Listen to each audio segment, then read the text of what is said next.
So right now is a fantastic time to come in, to practice, to try and claim some of these major POIs or even strategies, right? Because we want to translate that into the semifinals next week. We want to make sure that all these other trios that are watching us, they're thinking this is a trio that needs to be thought about, right? They have to be this trio that we're always keeping an eye on, or they will be moving on to finals. Now, guys, we got to talk predictions. Which trios do we think will be coming out in that #1 spot this week in the EU finals, EU qualifier round 3, excuse me, because remember, we do have the top 10 trios that will be moving on, but these guys, they make some predictions. So Levin, which team do you think will be the most winningest today?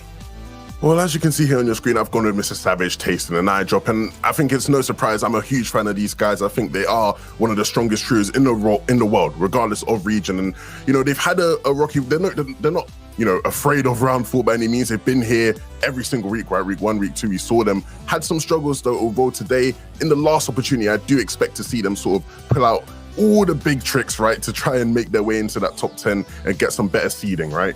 Yeah, hopefully. And my pick is Flick and Ask Thomas HD. You know, these guys are potentially one of the strongest trios remaining, in particular from that last season. You know, they've stuck together from season 4. They were looking really, really strong coming in. Qualifier 1 potentially didn't, you know, go their way. Last week was kind of a step up from that. And this week, I think they're going to step up even more and take that first place slot. Shy away just gone with Savid, Wolfies, and Letshi. And these guys are one of the newer trios. And a very exciting one at the least, definitely fan favorites. And the big thing for these guys is going to be about getting that top 10, right? A newly formed trio, it means they don't have much series points. And so in order for them to actually make it to that next stage, right, make it to the semifinals, they will have to have a huge day today. Yeah, and you know, Savid, Wolfies, and Lechis, 2 controller players, 2 teams who are extremely good fighters, and same with ADN, Hardfind, and Astro, which was Sancho's pick. 2 controller players, 2 extremely elimination-heavy teams. You know, yesterday we saw in round 3, ADN, Hardfind, and Astro pick up 3 games which had 20 eliminations or more. So maybe be able to do the same today. We'll see.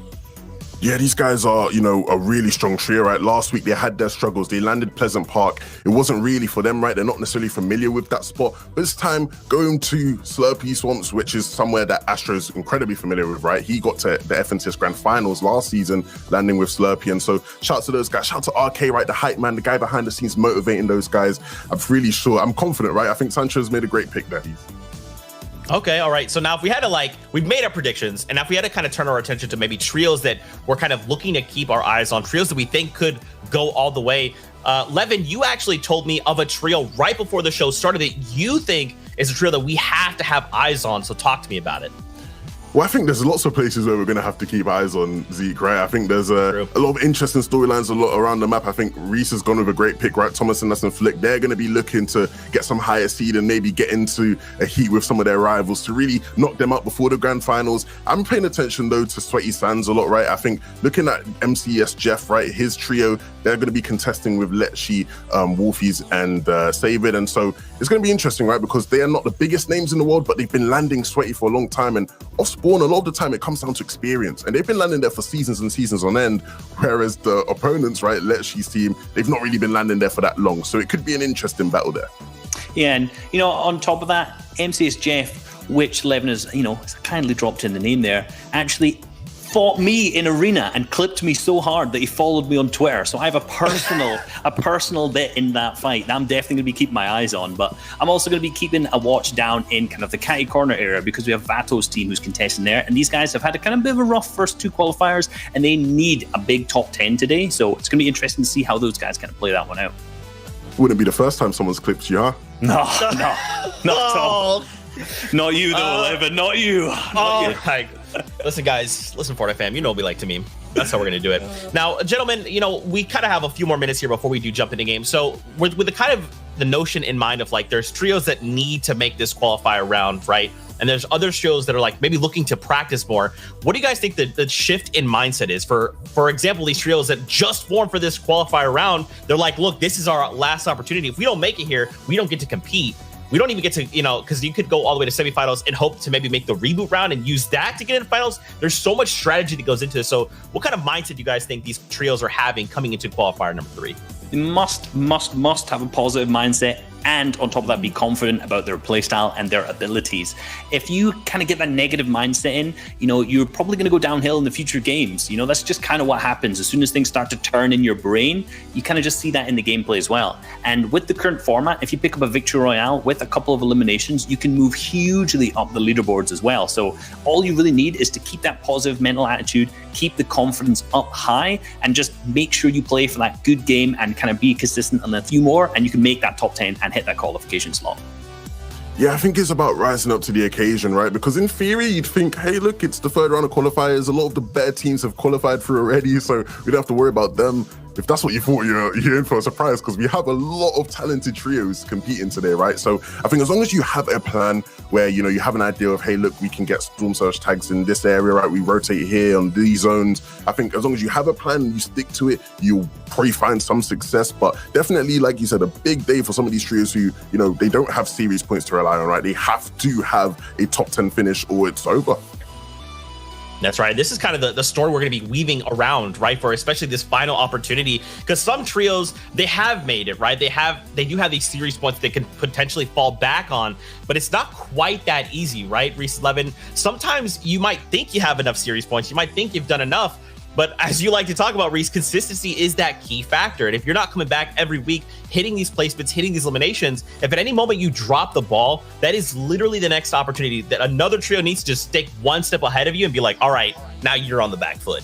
Yeah, and for the teams who don't make top 10 today, you know, they're awarded series points as well. So I'm sure there are teams that are currently playing today that they're going to qualify on series points, but not that top 10. And they're unsure quite right now where that's going to place them. You know, so a lot of these players are kind of not entirely sure where they're going to need to exactly be to make sure they hit that qualification slot on series points wise. So these players are going to have to be fighting for that top 10 and just ensuring that they get into that top 10 slot so that they are kind of confident in their own mind that they've made it to that semi-final stage. Yeah, most definitely. I think I'm expecting some of the teams who have actually made it here a couple times now to, you know, sort of take charge and get off to a hot start, right? The likes of Aliens trio, right, who were here last week, the likes of, you know, Mr. Savage, Thomas and Aston Flick, like Reese, you know, Reese rightfully picked them. These guys are uncontested, right? A lot of the better teams seem to have their drop slots uncontested, which means, you know, in terms of predictions, right, you could expect to see some of the bigger names probably rising up in the standings. Off Spawn though, right, some of the places we have to pay attention to, Retail Row is going to be really interesting, right? Two great teams there, Crazy's team, my man's banking them, Slender's team landing there. It's going to be super interesting, right? So I think we'll have a lot of Off Spawn fights to watch, but definitely a lot of the better teams who seem to be uncontested today. That's right. There's going to be a lot to talk about, a lot of action to track, and of course, we'll be here to break it all down for you guys throughout these 6 matches here in qualifier round number 3. Now, of course, if you guys are enjoying all the action, don't forget we're back for NA East and NA West later on in the day, so there's plenty of Fortnite action to be had throughout the day. Now, guys, what we are going to do now is introduce our casters. It's Sancho West, it's Shia Wager, 2 of the most fun casters in the biz. So, gentlemen, why don't you guys say hello and prep us for the day. Thank you so much, Zeke, 11, and Reese. This is the final round of the last qualifier for the European region. After these next 6 games, we'll have to see exactly who is going to be there for the semis and the grand finals beyond in Europe. And to wrap up these legendary plot points, you have Shia Wager and my partner in casting and crime, Sancho West. Yo, Shia, we are going to have so many awesome narratives to watch, and at the same time, so much crazy action. I'm just so excited to see what the EU region has in store here for these qualifiers. I mean, this is the last qualifier, so to speak, and man, we're going to get into the future, but right now, let's just focus right now, right here. The top 10, man, that's what it's all about, and there's 6 trios who are trying to fight for those spots. Yeah, 6 trios fighting for those spots who are not in contention for series points. So for them, the stakes are even higher than ever before, than any other qual week they've even played, right? And some of them are even contesting each other. Yeah, I think Levin mentioned it over at Caddy Corner. We have the likes of Airwalks and Vata with Esti contesting Manu, Code, and Mateos. We'll see how that fight breaks out. But for the top 10, for the top 5, for those legendary thrones at the top that Chapix had before and the Train H boys as well, Savage, Tayson, and iDrop, they have their eyes on that top place prize. Yeah, no doubt. Tayson is going to be a potential 3-time FNCS champion. That is something to definitely keep an eye on. Tayson and Savage and iDrop haven't been able to put together that run, that high placement here in the qualifier stream, but that doesn't mean they're not going to be able to do it today, folks. Today is the start here, match 1. Let's go. Yep, we've seen these guys twice before already, combined with a bunch of other teams as well. In terms of Anosflick and Thomas HD, the Kings of Dirty Docks, last time contested. This time looks like it's not going to be that much of an issue to find a lot of the things that they need to from this POI. They played last week. We saw them come 17th overall in Qualifier 2. For a bunch of other teams, they've been 11th, like we saw with Tayson, Savage, and the partner in crime there as well. iDrop 11th place, so we're right on the brink of qualifying, 23rd in week 1 as well. Everyone here has experience. For one team that doesn't so far, it's this one on your screen. It's Airwalks, SD, and Vato.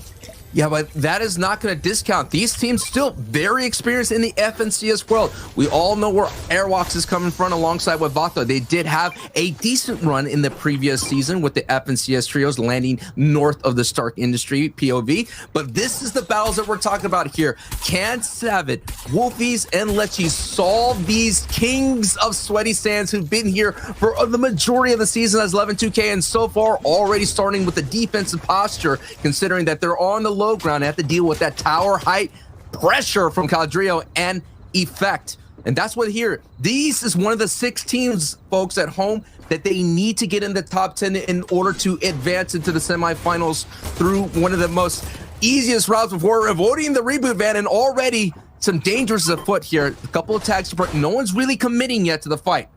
Oh, Jeff's already gone down. Yeah, already going down. It's getting hot already here in the Sweaty Sands. Yeah, 2v3 currently, but Effect and Keandro have a height overall. Once again, as Sancho mentioned, it is Wolfies, Lecchi, and Savid being the visitors to this POI, or honestly the invaders over the Sweaty Sands. Jeff and company have been landing here for so long for the entire FNCS. They understand the ins and outs of the POI. They've understand a contention to this point as well. But when it comes to round 4, with these stakes on the plate, things start to change. Your game plan might start to crack as well. You might be left with a teammate down to start off game number 1.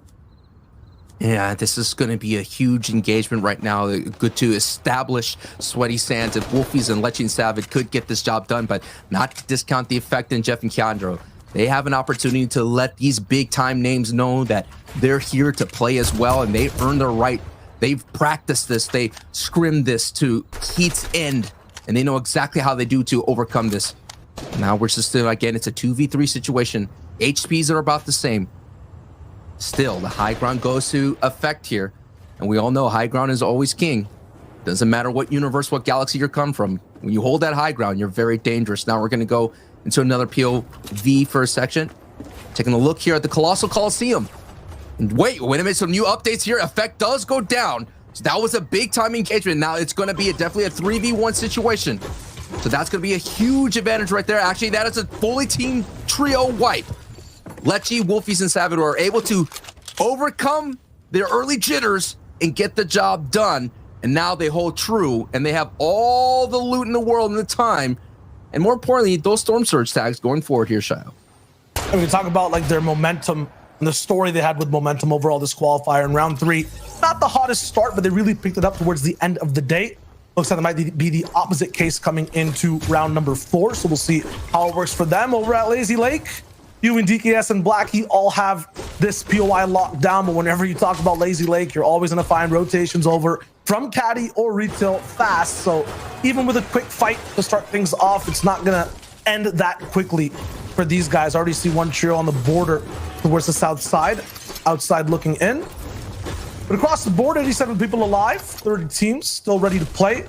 Looks like we have a little bit of a stacker on our hands. Yeah, I was about to say, you could feel the sense of a little bit more of intensity here. This is the last opportunities here to really get a sense of what we're going to get into going into the semifinals. So more teams are taking it a little bit nice and easy, but that team that has not been taking it really nice and easy throughout the entire time has been Tayson, Mr. Savage, and iDrop. They're being very aggressive, trying to condition not only the sweaty, salty tower, so to speak, but also the remaining areas around. They're trying to be protective of these very valuable slurp trucks. We all know, no matter where we play, pubs, arenas, I mean, all those kinds of things, those are valuable assets to protect.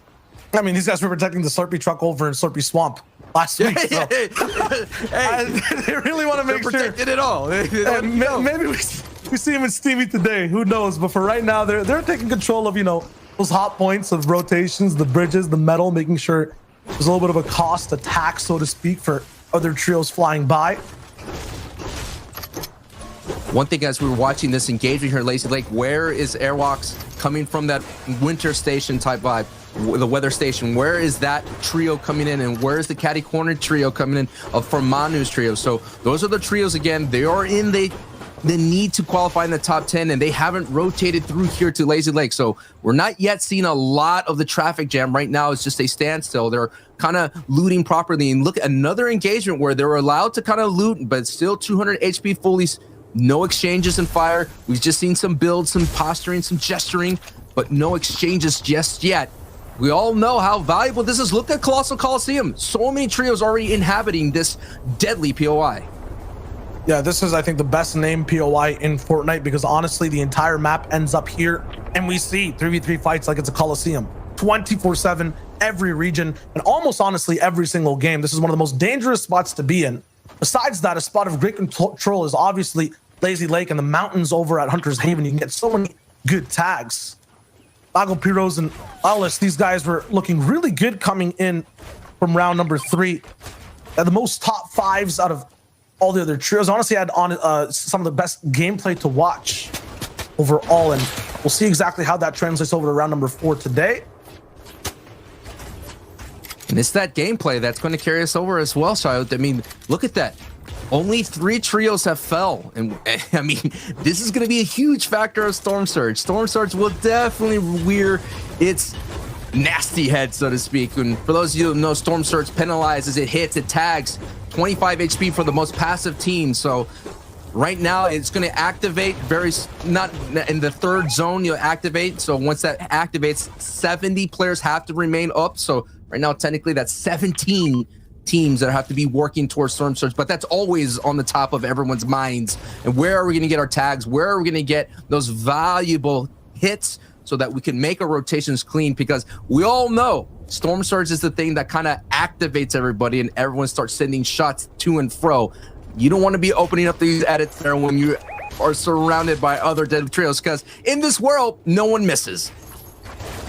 I don't know. They always have these set game plans that always end up usually going to how they're mapped out. But the most interesting thing I think about one of these later qualifiers is that you have a bunch of teams that are used to now playing with each other. You don't have any, you know, free agent slots being filled up by any of these trios. And then these guys are testing things out today. I think we only have like 3 or 4 trios in this round 4 that have new additions that are part of those 6 teams that need to qualify. You saw one of them. It was Wolfie saving Lecce over at Sweaty Sands.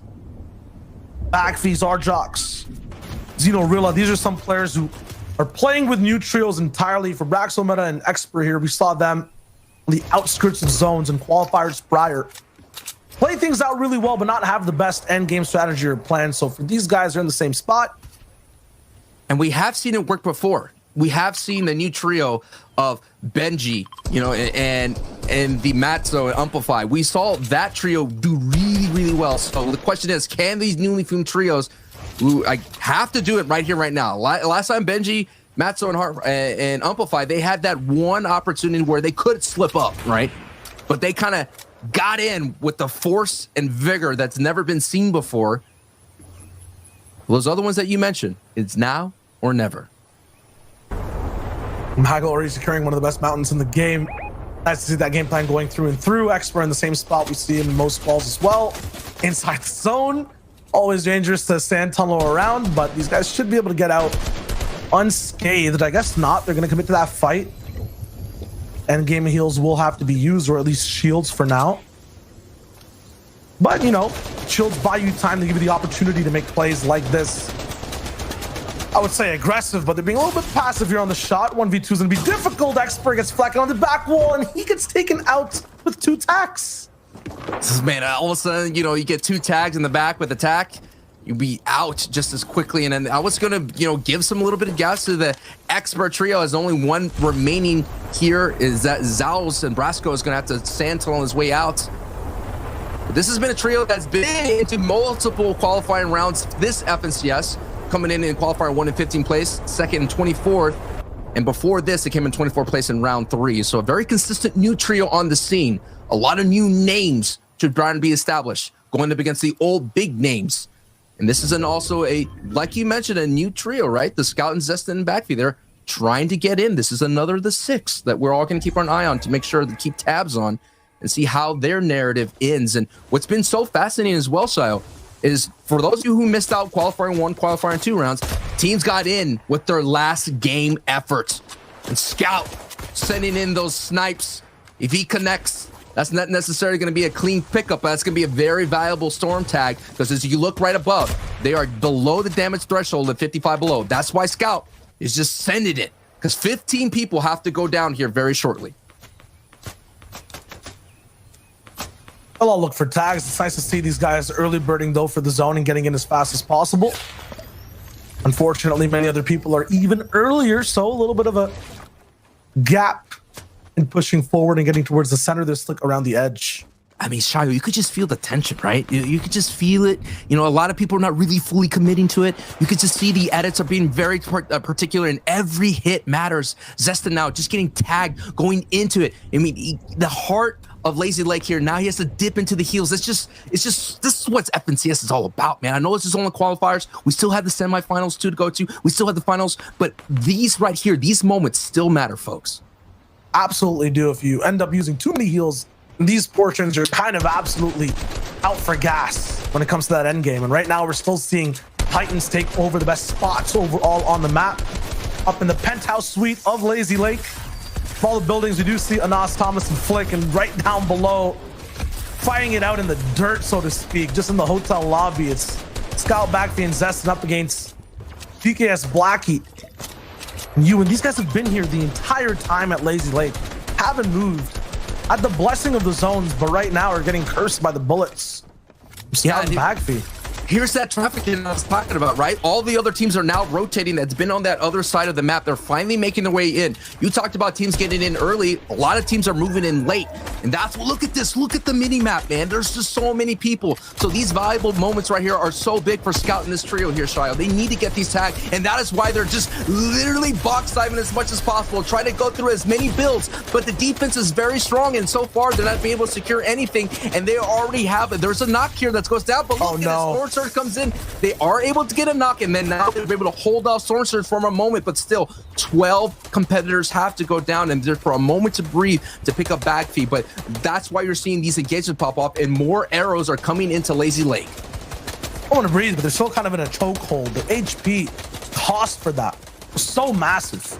Medkits will be there to bring it back up, but now Scout's out of minis, which is going to be horrible for the rest of their game. They have some loot to take, but from what I see over there are no shields to pick up. Past that on greener pastures, literally, we're outside a cityscape. It's now kind of rural fields. All these trios kind of have their game plan set. Doesn't look like there's so many box dives or fights happening right now. Diablo might have got into one with Flecken and Bayon down below. Waffler up top as well. These guys were so close to coming in top 10 for round 3. Hopefully the performance today can be better and they'll roll right in. 2 elims so far for this trio. Just to point out here, the EU is the only region without a game won by a contested team. So that means if your drop spot, if there's another trio there or multiple trios there, it just shows you how difficult it can be to win the Victory Royale. As these guys move on to Hunter's Haven, you see that zone lock in a little bit past Lazy Lake as well. We know the kings of the Haven right now, the guys who have the best spot up top, all one of those 6 trios to watch coming in today. Gonna be looking at, I think it was Dan over to the left side, but there they are, Dan, Zeno, and Shay. They had kind of an aggressive spot to move right in, but round 3, the trio that we were talking about beforehand, it was Madeline Piros who had one of those top spots. They're probably the ones shooting down on Wallflower and everyone over here. And the zone continues to pull towards Hunter's Haven over and over again. Talked about teams that have early height. They usually end up taking these earlier games.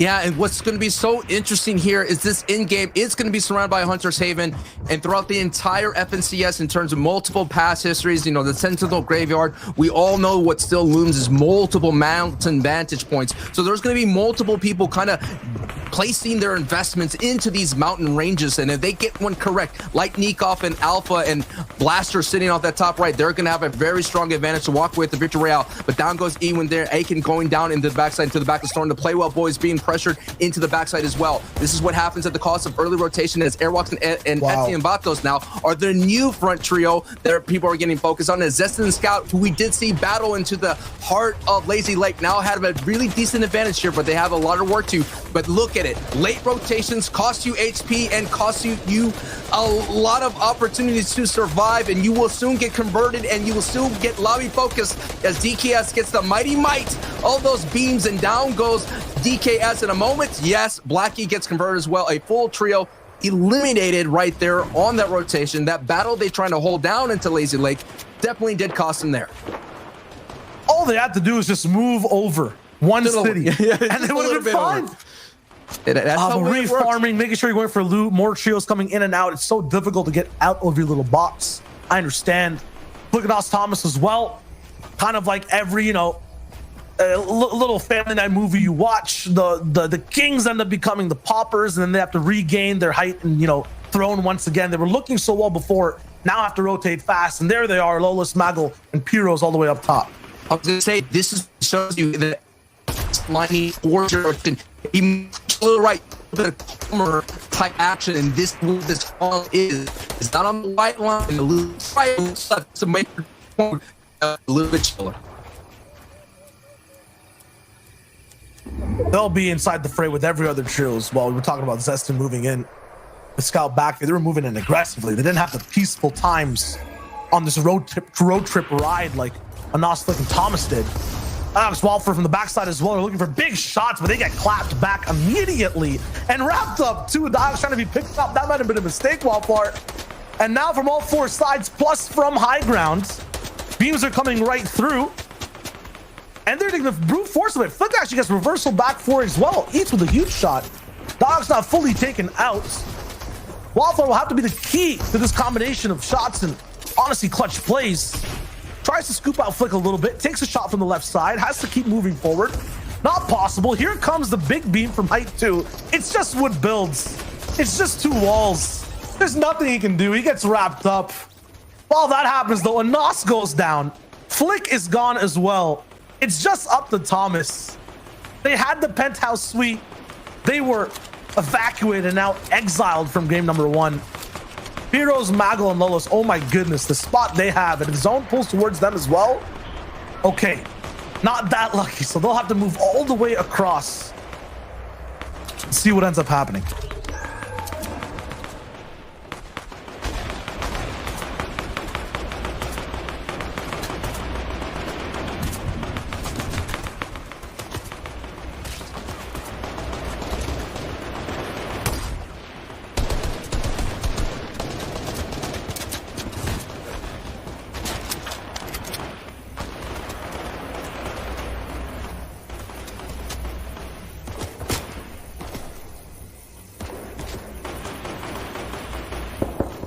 There's a lot of other things to see as well on the map as those zones lock in.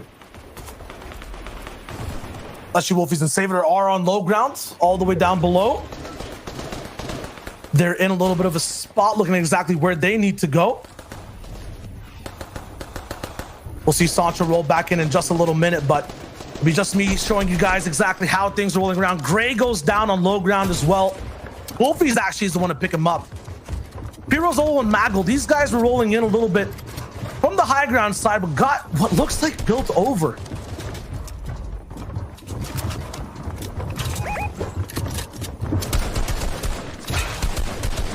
They'll be healing up for the moment. Zone will be locking in here in the 5th zone. Lots of trios are somewhat lower on this mountain. There's a huge hill to climb as well. Pixie finds one onto Relvis in the feed. 50 players now alive, so Storm Surge will not be a factor until that 7th zone rolls back in. I see Astro alive in this feed as well, somewhere on low. Thomas has picked up a Nos. These guys have somehow made it past one of the toughest roadblocks in the game. A half and half surge points. 7 elims. Looks like Thomas has one of those exclusive mountain climbing backpacks today. A revive and big shots. This will be the hardest zone so far. They're making sure they have everything fueled up for the ride. AD and Astro on the left there with Hardfind. On the right side, we have Granjo as well. Believe we have Sancho back too.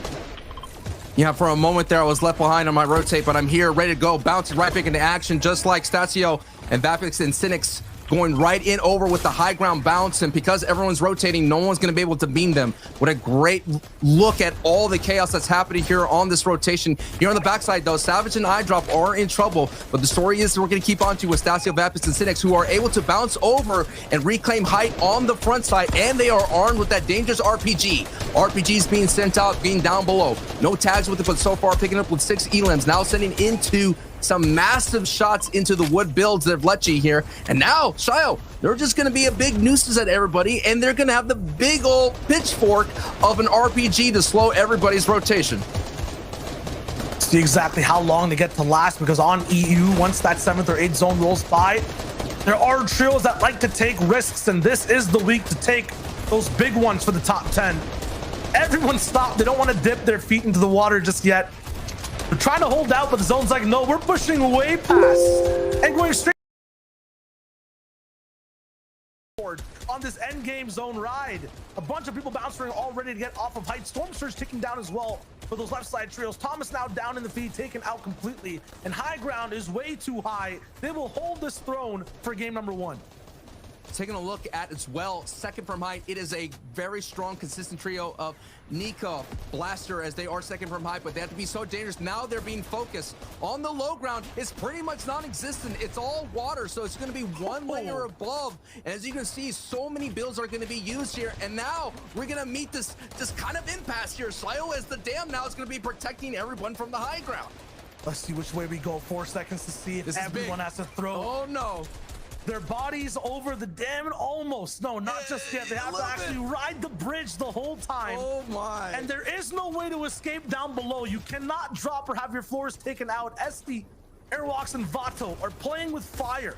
As this Disperse are going right over no man's land. Someone just fell. Someone just dropped. Someone dropped no. all the way down low. That's not good. That's not good, because the storm is not going that way. You're going to expend so much. There's no launch pad. There's no crash pad. There's nada. No shockwaves to get you out of that pit. So Kasperse now without Flixie and Zini, they're going to have to work as a duo, but they're working on this rotate right now. And down goes Airwalks, because I was about to say they're running right into it, but look at height right now. They're still holding on, but look at down below. Karma, Awar, Legend, they're not, no. Adios, brother. You're down. There's no much they can do, but they're doing all they can, but the pressure from height would just be too much. Somehow a Nos survived all the way towards that top 5 as well, and got some eliminations all the way towards the end. Karma is trapped all the way down low. Stasio still has rockets to shoot down from height. Oh. He makes it up to breathe, but he is blocked out. What an excellent, dominant game from height with 10 eliminations. Yo, I gotta say, even though they fell down, they came in second place, and that's huge. Those placement points are going to be a big factor going forward. But yeah, height there was huge, and the dam created so much chaos, Shio. What a crazy zone, and it was probably the best idea to stay low-key to come in second. But how the leaderboard looks, all the plays might have missed and, you know, lost in the crazy action. Zeke, Reese, and Levin are there to break it down for us. Thank you so much, friends. What an interesting way to start EU here in qualifier number 3. A Hydro 16 end game. I don't know if any other players kind of were like anticipating that, because, you know, Levin, just the way these guys were rotating, people are falling off Hydro 16. People are dropping way too low. There was a lot of chaos here. Yeah, Zeke, look, I'm all for, you know, like, you know, being understanding, trying to figure out new things, learn new myself. I don't know everything, but come on, look at the map, you know, like you see the zone, like genuinely, like the zone pulls down. Yes, it pulls down the dam. So you might think, oh, I'm running low on mats, let me drop down myself. But if you just took half a second to look at the map, you're gonna see it actually pulls back the other way. So if you drop down, you're gonna have to go all the way back up. Like, yeah, howlers all around, right? Howlers all around. regardless though, still, I'm sure they picked up a lot of placement points. They'll probably be up in the standings, but like, come on, guys, look at the map. Like, it was a risky play. Let's say it was a risky play. Not what I would IGL a team to do by any means, definitely. But luckily, they managed to do it. I think potentially the thought process, one of two reasons: either A, they didn't look at the map and realize it went down a massive fall, or B, they thought, you know what? We don't have much loot, we don't have much materials, we're going to bank on just dropping down here and keeping away from the players, covering our top, maybe clutching out a few more points left. And not necessarily the play I would have gone for. I'm going to say potentially it was just fell down the dam to start with. But you know what? They got a second place, so it didn't actually end up affecting them too negatively. Yeah, I mean, all's well that ends well, I guess. Like, Karma did kind of find, like they were saying, the cast were saying, that breathing room. You know, second is still great. It's still something. And again, it's just the first game. We have another 5 matches after this. But mad props to Stasio and his team, and forgive me if I'm pronouncing their name wrong or anything like that. But these guys had height from Circle 7 and onward, right? They had the RPG in hand. They were ready to force all these other trios who had to play this low ground in the water the way that they wanted to play playing. And here is kind of the final moments from this last game, huh, Reese? Yeah, that's, you know, it's kind of exactly what we've seen. It's a shining to the meta, right? The rocket launcher team taking that height early in the 5th zone, keeping it and bouncing ahead, and then, you know, come straight back to their drop spot. These guys are that Hydro 16 team, and it ends the game exactly where they started it. Yeah, I'm surprised, right? Like, I'm hoping that other regions, even other players in the EU, are starting to notice a pattern here. The Hydro 16 team, that team that gets that rocket launcher pretty much every game, is always finding incredible amounts of success, right? The first week of qualifiers, Kaizen YZip, they had success with it. Last week, Benji Matsu and Amplify, they had success with it. These guys starting off hot. Look, these guys aren't, you know, the biggest names in EU by any means, right? For a lot of people, they'll be an unknown quantity. They've been playing with each other, or at least Vaps and Stasio have been playing with each other since 2019. They actually made it to FNCS heats in squads. So they've made it to heats before. Obviously, they didn't make it in last trio. So I think now trying to get back into that form, trying to push their way into the trio heats for the season. We'll have to see if they can do that, because yeah, this power weapon has definitely given them a very nice edge to start off the day. We have a victory royale. We have 10 eliminations and 50 points. Now, boys, this has not stood the test of time, right? We've seen trios kind of come in. They've had a strong start, but that doesn't always take them to that top 10 spot. No, and right now it has off that first game, like you've kind of already mentioned, and they're going to have to be consistent after this. If they're consistently uncontested at Hydro 16, and, you know, they plan their rotates, they get their Storm Surge done correctly, then, you know, this is definitely a potential. But, you know, for this team, that was a relatively easy kind of mid-game and early game for them, because, you know, those zones weren't far from their drop spot. If we had a really northeast drop spot, then it could maybe be a different story. And, you know, we have 5 more games, and it's very likely that could happen too. Yeah, most definitely. I think the biggest thing with them is actually not even going to be really reliant on their performance. I think it's going to be up to some of the other bigger names in the lobby who are known for playing high ground, right? If some of the teams, the likes of, you know, Savage, iDrop, and Tayson, who are known for playing high ground, actually start to look to take it, right? Then there's a chance these guys are not as successful on height, right? There's a chance they don't dominate every single game. Taking a look at the standings here, nice to see Shayko's, EMXXR, and Grey they are actually in the top 10, right? This is the first week they have Stealthy uncontested. So, you know, finally being able to find some success that way. Obviously, Savid, Wolfies, and Let's See here on the next page, they need to have a big day. We highlighted that in the beginning. If they do not make top 10, they will not make it to the heats. Yeah, and, you know, just looking at when that first page kind of popped up, something that really stuck out to me there was the fact that there was 4 different teams that all had over 10 eliminations each. So we have 4 teams right now, you know, being Estasio's team. We also had Vato, Airwax, and Esti, who, you know, we didn't get to see much of, but they were absolutely popping off on kind of mid and low ground. And with Flick, Anas, and Thomas HD, despite kind of playing endgame as a duo, they also managed to get over 10 eliminations as well. So we have 4 teams right now who are fragging out big time. So it's going to be interesting to see if kind of these teams are going to consistently be as aggressive, or maybe they're just popping off in endgame like kind of Stasio's team was on that height. So very, very aggressive start from a large amount of the lobby so far. Yeah, I'm very curious to kind of see if in this next game, if all these trios are going to look around the board and be like, okay, Stasio, they had that high ground. We know what they're trying to accomplish. They had Hydra 16 RPG. Let's not let them do that again, right? Or if it's just going to be continuing, you know, maybe it's a different trio this time that comes at Hydra 16, or they could shut that down earlier on and maybe circle 5 or 6. But guys, we're getting ready to jump into the next round of games. We've got Shywage, we've got Sancho West. They're standing by. And of course, if you guys are enjoying all the action, remember, we're here for another 5 games, 6 in NA East and another 6 in NA West. So make sure you stick around because we have plenty of Fortnite on the day. So let's kick it back over to our casters to get us into the next game here from the FNCS.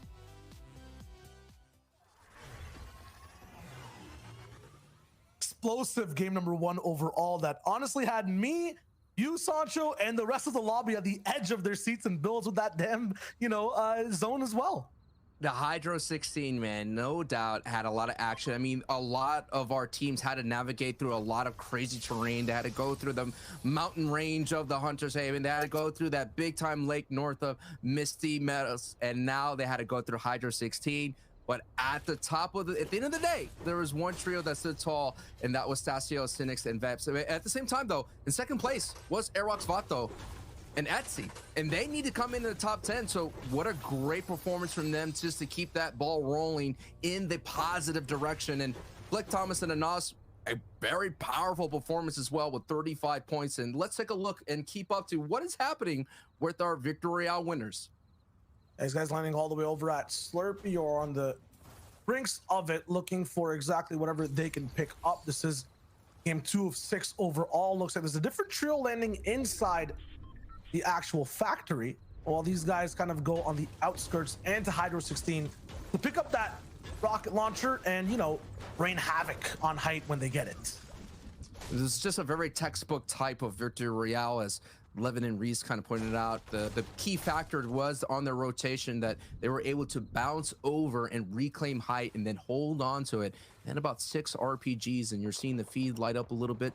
Meta taking out Diablo and Blackso taking out Flecken. Multiple trios going down already. 2 have already left here in this match. So we're watching the Victory Royale winners, as said, and this is what's known as a scavenger route for those of you who haven't. It's not at a landmark, or it is usually at a landmark surrounding points, but now the action's going to pick up here at Lazy Lake. And now we see exactly how you would end up winning last time, what type of pressure they had. It's Kelpie. And for textures right on their walls all the way around. Huge loadout from Kelpie as well. If he's trying to go for a fight, if he's trying to go for damage, he is landing it. Super confident with this loadout. Absolutely. Right now they're actually pushing the other trio off and splitting this entire POI, but he did not account for Blackie. One big lever action shot could wrap it up, but it's not going to be there with the pressure of an SMG. Past that, though, the cells are going all the way up top. DKS also taking a little bit of damage while trying to rotate in and get that trio formation wrapped up. With that little bit of pressure and distraction, Kelpie can be picked up, and we can go to another 3v3. HP is low on all accounts, though. Yeah, and no doubt. You do not. If you look, remember, Kelpie has literally legendary 11 shotgun, a legendary 11 lever shotgun. He is a legend. Legendary AR as well, but you do not want to lose those power weapons at the same time. You got to wrap up that fight as much as possible because the rotation is coming in. It looks like we go back to the big battle that we had in Sweaty Sands here in match 1. Let's Savin and Wolfies are showing that no matter how much experience you have here, their skill and prowess is too much to handle for this veteran Sweaty Sands trio. And it's kind of like if you take a photograph and put it in negative. This time, it's Jeff who was last alive at the POI. Against Savin and Wolfies, it's not that easy to clutch out whatsoever at Retail Row. Are these like kind of, fan seats all the way up in the nosebleed section? There's a huge row of builds here, kind of connecting 2 different houses. Usually Vettel and Stursix are able to see so much in this POI and drop down damage. Kiku and Moshto are all the way down below, and they actually got it broken down. It's so fascinating as well, as this is another type of engagement here at a drop spot that is filled with veterans. But oh my goodness, look at who's here to crash the party. The ultimate third party is iDrop. Tayson and Savage here. Savage letting Wolfies, no doubt, did not expect that, but there are so many trios are now out in the outer skirts. And what a big time blow to Savage Lechi's and Wolfie's run here to make it into the top 10, Shio. That was a little bit of a theory I think a lot of people had of, possibly we see Savage, Tayson, and iDrop pushing in and looking for some action. That's what he's saying, stopping maybe Lechi, Savage, and Wolfie's from qualifying with some early aggression. But gotta remember, for these guys, they need to get top 10. They need to have full games. Exactly. Because we saw in earlier rounds, it was slow for the points to rack up, and then the action picked up. Because most of the in-lane points come at the end game, where everyone's really all in the same quarter here. But there's action still popping up here at Lazy Lake, as now the rotations coming in from the weather station and caddy corner are reading true here. Just a repeat. You talked about a negative of a photograph. I'd say this is definitely a deja vu or copy paste from match 1. As you're seeing Browner, Rabbit, and Yaxo, we only had that. They were working the Cammy split. Now they're here at Lazy Lake. Cammy split, of course, is east of the Colossal Coliseum. And now we're going down to more engagements in the outer skirts in these scavenger routes. And we have Awar here with Legends and Karma, who came in second place in the previous match. Karma, even though he fell down into depths, were able to come up for air, as you pointed out, and at least secure that second place placement point. And sometimes in game number 1, you have to go for big plays. Everyone that actually went to actually rotate on no man's land on the edge of the earth ended up inside the top 5 overall for our leaderboard coming into game number 2. Will those risks reign the same rewards is the question, though, for all these trios on deck. And you got to think as well, do they know that Tayson, Savage, and iDrop are in that area? It's like they have to wrap that up quickly, you know what I mean? Because as you've seen, is everyone still has to rotate through a major POI. Even though you're doing a scavenger route, those rotations through the POI, you're gonna find usually someone either 2 different kind of states here, Shio. You're gonna have someone that's literally stacked, who's no contested, right? They're all good to go. They have those power weapons, they have mats and things of that sort. Or you're gonna find someone in shambles. But if they rotate through Sweaty Sands directly or white line or going right through, that's why they're literally taking the truck path of this vehicle just to avoid all that. As you see, Tayson and iDrop and Savage, they went back into Salty Towers, and they're just going to wait for all these other teams rotating through and basically gatekeep this side of the lobby. It's a very good strat when you get zone early and you see it, to sometimes push out and then work your way back in. One of the most blessed things of not actually getting zone for a lot of top teams is that they kind of have a set game plan and, very good objectives to reach to get inside the circle. When you're in the circle, sometimes it's like having too much free time, right? Yes. What do you do? Yes. So if you put your position into getting a little bit more aggressive and moving out than working back in, all this ground they've already covered, they know they have power over. They kind of already cleared it. They can work their way back, and no one should be there. If they are, they have another aggressive play to make. Just thinking about the times where you pull zone, and even from a pub level, you don't know exactly what to do. You're just twiddling your thumbs. But these teams right here on the outside still have some navigation to do, as we're taking a first look at Veno, Knifer, and Patty here. Looking pretty decent. Match 1 coming in with 12 points. Looking very strong now. They still have to solve. There's another trio ahead of them as you look in the mini-map. They're sending shots their way. A little bit more action here in the early onset. But there's still going to be those little ebb and flows of a match and the natural rhythm of a game, Shio. Yeah, but this is kind of... I just feel like the danger zone. A shark being here is honestly the best kind of scenery and metaphor right now. These guys are in deep water outside the circle. We saw every trio who was trying to get in game number 1 completely unsuccessful in doing so. The only trio that really popped off with it was, honestly, it was a duo. It was an Austin Thomas. His foot went down coming outside the zone in, and they had to go on a clutch you wouldn't expect. Do something miraculous. We're trying to play a stationary game of competitive Fortnite in this final qualifier. Being outside of zone right now, I don't think is the place to be. You're gonna have to do something really special to be able to break out. Just trying to analyze it here. EMX, Shakos, and Grave. Last time they were here at the FCS Qualifier 2 stage, we saw them battle the Italians of Steelix. And that trio is snagged as well, and Heatsy. And they had a one of those standoff engagements, but now EMX and Shakos and Gray are uncontested here in Stealthy Stronghold. And you're seeing a different side of the coin when someone's uncontested. You have iDrop, Tayson, and Savage being very aggressive, pushing out their POI. Gray, Shakos, and EMX are kind of just sticking tight to the chest, not really venturing too far from home. But eventually, the Storm is going to push them out very down towards everybody else. But let's see what they can do with the uncontested Stealthy Stronghold going forward in today's 4 games. Not for them, I think Stealthy Stronghold is a perfect POI because they are basically like, mythical beasts, like aggressive raptors. Like they're confined in that space because they're dangerous. They were getting fed basically food from different trios every single week and taking that fight, but now they're unleashed.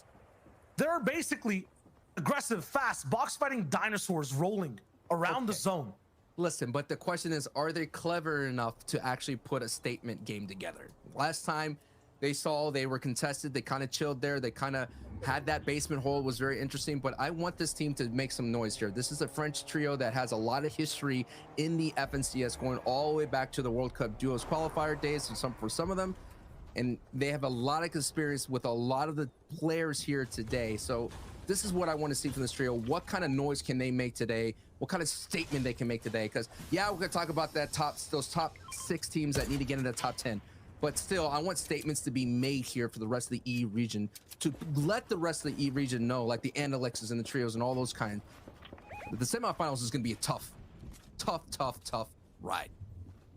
I mean, game number 1, 8th place, 3 elims. Nice statement to start. Game number 2, relatively above Surge of the numbers they need to be at. 150. I would say definitely a B+. Especially from the POI that they're from, probably even a higher grade. But their rotation and the way their game was stopped before was, I think they ran into Wolfie, Saven, and Lecce all the way on low. Got one of their teammates taken out. I believe that was Gray. This time, that entire trio will get the function. We'll see a lot more teamwork. We'll see how it goes. For Texters and company, these guys are moving over to the Coliseum. Once again, a very dangerous spot to be in, no matter what, time of game it is. Earlier is a little bit worse, but even now, you never know when a trio's low on search. They just choose to box dive someone outside the POI. This is very hard to get in. Unbreakable builds. Yeah, we saw an in-game here at Colossal Coliseum where Kiriachi was able to do a lot of work, and the high ground is still going to be so important if it goes into that in-game, because you saw making up and over. And Child, what's going on? They're definitely rotating just to try to avoid all this gatekeeping team, but these are the kind of rotations sometimes you're going to have to make, man. You're going to have to just move as far right as possible. I don't think this is what people mean by you need a blue light filter on your monitor to, not hurt your eyes. But it's working for Patty, Knifer, and Vino. They have Surge. They're above. Yeah. They had med kits overall as well to keep the health up too. Zestin is in trouble again. Inside a box, this to Fixie, I think, for the second time too. So these guys are fighting over one third party, but Knifer gets sniped in the back. Oh no. He got triple beamed, man. Oh my goodness. And Patty has no choice but to keep pushing forward. Gets hit right in the mouth as he goes into that box fight here. And now we have 3 trios in the fight. And you talked about Gray and EXR and Shakos. They're picking their moment to attack at the right moment, and they were able to beam Knifer. And now they're entering that fray at full strength as the other teams were kind of in shambles and taking some HP. And now we're going to take a moment to go to another congested area here. Vato, Aerox, and Etsy coming in. A very high placement there, sitting in second place on the board, looking for important tags. There is Thomas's trio down here in this area. Yeah, they're so close, and that side of their wall is completely open. And I thought they were going to move up, but they do move they decide away. To rotate. Woo!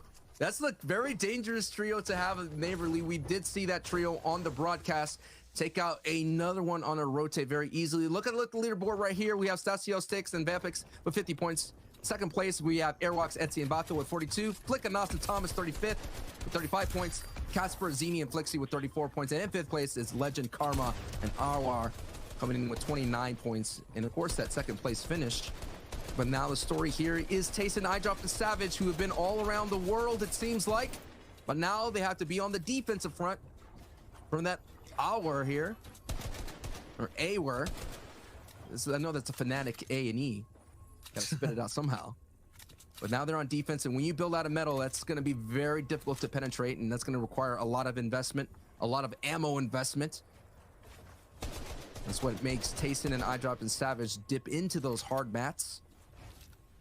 It's basically, if you're going to want the, you're going to want the fortune in this fortune cookie, you're going to have to work for it. And that's what Legend and Awar is doing as much as possible here. Do they know who door they're knocking on? Because Legend might about find out as he does get tagged here, but no, Etsy, Vato, and Airwalks here. You talk about rotating late. This is the cost of that. Now you're pinned against the wall. You're gonna have to use that natural fortified wall at least to be able to hold down that engagement. And that's the experience from Vato, Airwalks, and Etsy, man. Vato coming into that 10th place in the World Cup duos alongside with Skype. So you're seeing that veteran prowess and intelligence here using that unbreakable wall as some moments to breathe here. I'm seeing two trios that also love playing with invisibility when it comes to positioning. Guys who love to be on the outside and pick people off and go for high point positions when it matters. For this zone, it doesn't really. So they're in the exact same spot on the outside of the Coliseum. Meanwhile, all the aggressive trios, guys who love to box beside someone else in open land, are finding themselves in fights against very similar playstyles. I was gonna say it was so cool to see Airwalks and Thomas, that those trios, those are like basically the past and present meeting right then and there, like stalemating right there on the outside of Colossal Coliseum. So I'm gonna keep an eye on the feed, and if we go back there, we're in for a treat to see those two trios clash on those rotations. And now the zone is pulling up into the northwest side of things. This is zone 4, and of course zone 5 will be that half in and half out. So all those trios that are literally on the outside, they're gonna have to work around it because there's no way. Look at this rotation as Airwalks, Etsy, and Vato decide to use the sand tunneling, and they're basically in with a very smart rotate, no doubt, knowing that they had to leave early. An unbelievable, what a great rotation right there. I like that, man. What a veteran rotate. Smart, quick, and fast. And once again, if you haven't heard the stakes for this trio, they have not made a round 4 before, or they just have not had the consistency available to qualify through, series points. So right now, a top 10 for these guys really matters. They're second currently, had a really good game number 1. Want to make sure they repeat that and keep it up, because from what we've seen in the past, some of these top 5, top 10 trios that have good earlier games, they can get a little bit rocky, end up not having the same performance game after game. Game plan here, though, for this trio is looking so good. It's looking solid. The only puzzle other than the missing piece is the surge. Yeah, it's 129 below. It doesn't take much. They could either try to hold on as much as possible and hope that, as you can see, these engagements that happen throughout, as finally Savage and iDrop, who were dealing with this duo knocking on their front door for so long, finally gets one of them down for the brief moment. So Legend now is going to be on the defense as Awar goes down, gets converted into points. That is huge. That's so huge, Sancho. Finding more moisture in the desert. It's so tough at this moment to find shields or heals or even builds anywhere when it's this type of zone. So Tayson getting a mat refresh, you were talking about the metal he put down, and 3 bigs back from all the fighting these guys have done. Plus their 300 above surge. This has to be the low ground trio to watch. That Oasis is ringing true right there, but here is an investment at height that did not pay off, because now everyone has to come off of this location. Shay Gray and EMX put so much into this high ground. Look at the builds. And now they're going to have to figure out a way. Not a bad pull, as you're seeing here. It's not a max pull. Usually about a bouncer could get you about halfway through, and as well as not a lot of congestion. So they're going to only have to go through a couple trios here. The decision here, Shio, is when to go to avoid beams, while everyone else now has to deal with it. And that top 2 team here that's dealing with Storm Surge, who needs a top 10 finish here, is now have to get a little bit more of some stags here, because 7 above is not going to cut it and not to dip into the heals. And that is why they're frantically trying to send beams across the way, and those beams are getting met with some metal and hard mats, and now they're going to elect to go ahead and leave behind Etsy. And the Storm Surge does tag them. It doesn't matter if you're in the sand. It doesn't matter if you're sticking your head in the sand and trying to burrow through. Storm Surge will reach through and get you.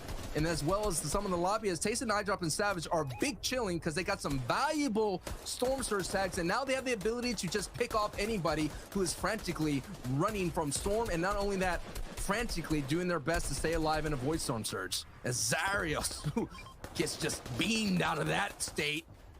Take that, get converted as Tayson and iDrop and Savage now have 3 E-limbs in this match and starting to get hot. How do they find the sand bunker and be able to do so much, taking fights for free because this rock behind them blocks off any chance of a third party? And they build past that rock and get the zone hold as well. And they get zone again too. Wow. Luckiest rock on the Fortnite map, it has to be. Bless it. It's just, hey, before anyone drops into the arena, just hold on to the rock just for a That bit. is So huge.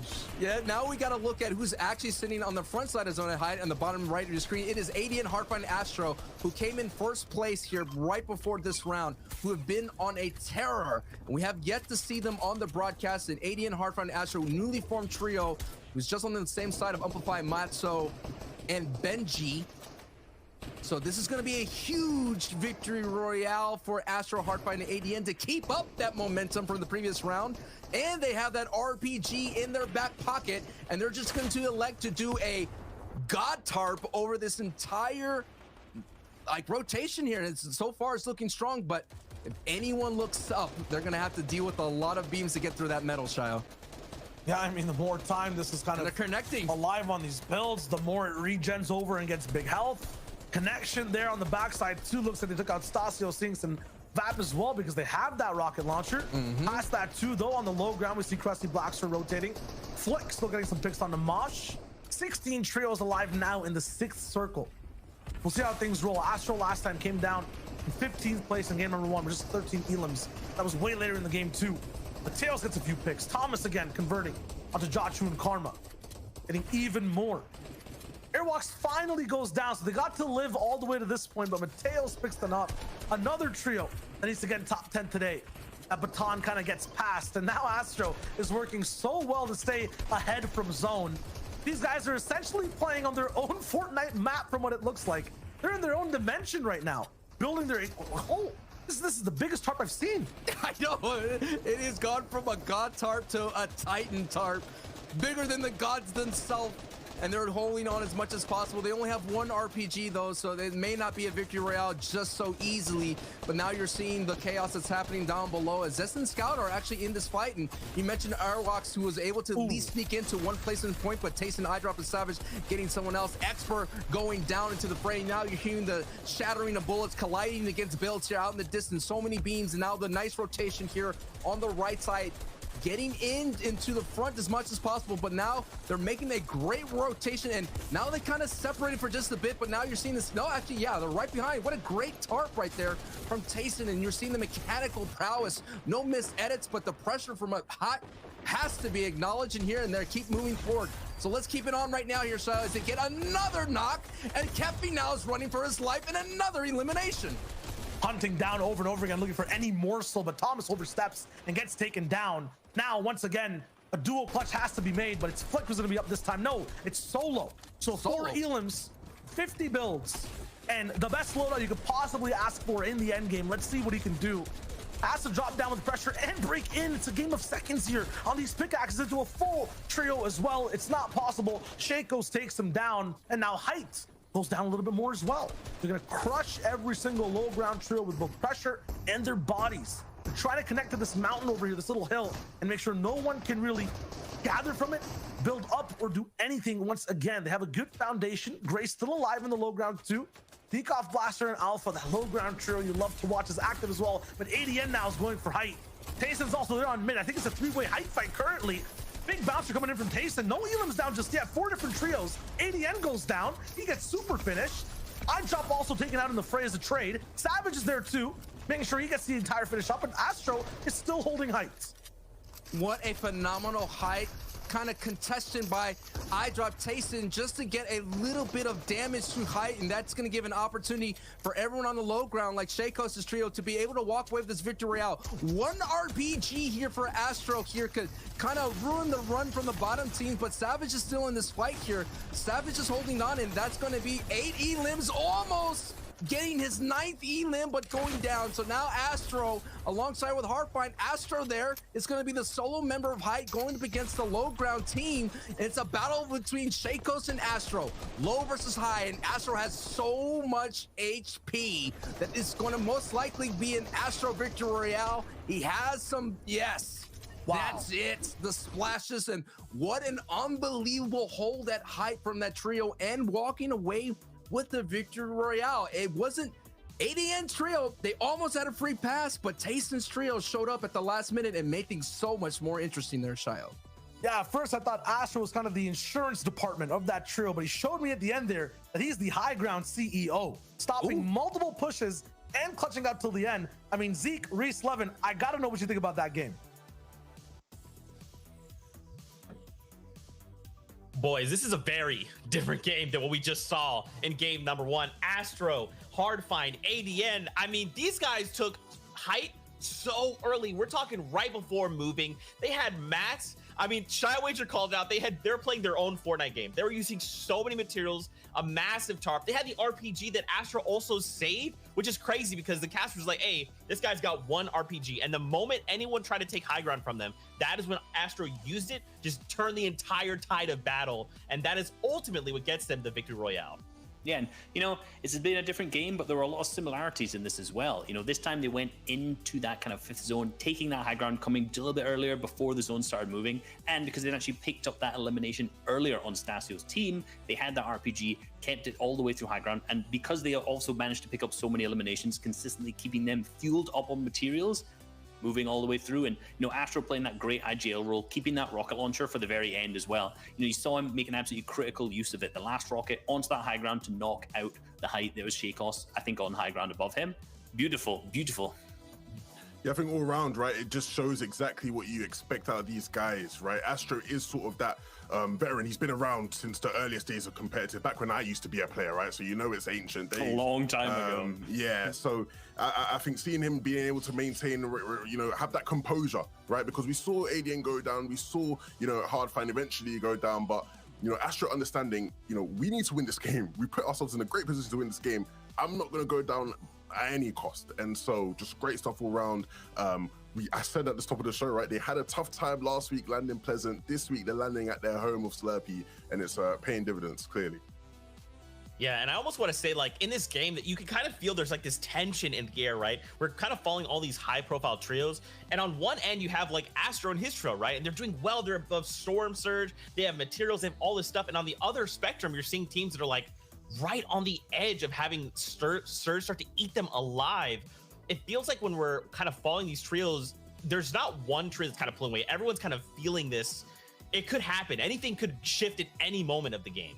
And that's kind of what happens when you have like the highest level of teams playing. You know, we saw very, very experienced players like Vato's trio. They were really, really struggling with Storm Surge because they're kind of dropping down at the weather station in that kind of southeast corner of the map. And the rotations are tough for them, you know. The tags, the players aren't really around them to get those tags in early. And we saw them being 125 under where that first threshold pops up. And it struggled. They lost Etsy, and throughout that kind of mid-game and that late game after that, it was a bit tough, it was a bit ropey, so they didn't manage to get as many points, unfortunately, as they did in that first game. Yeah, I actually want to also highlight, right, what we saw towards the end of the game there as the leaderboards do show up on our screens. We saw a last-ditch attempt to try and take high ground there from iDrop, Tayson, and Savage. I'm actually quite interested because I rate those guys highly. I think they're really good in terms of their endgame fundamentals. I think if they had realized, wait a minute, you know, there's only about 4 or 5 teams. We, instead of just trying to make this last-ditch play, let's stay alive just that bit longer to secure the extra placement points that come with getting top 3, right? They end up going down in 4th place, which is still amazing, but the points that they could have gotten would have been just far more.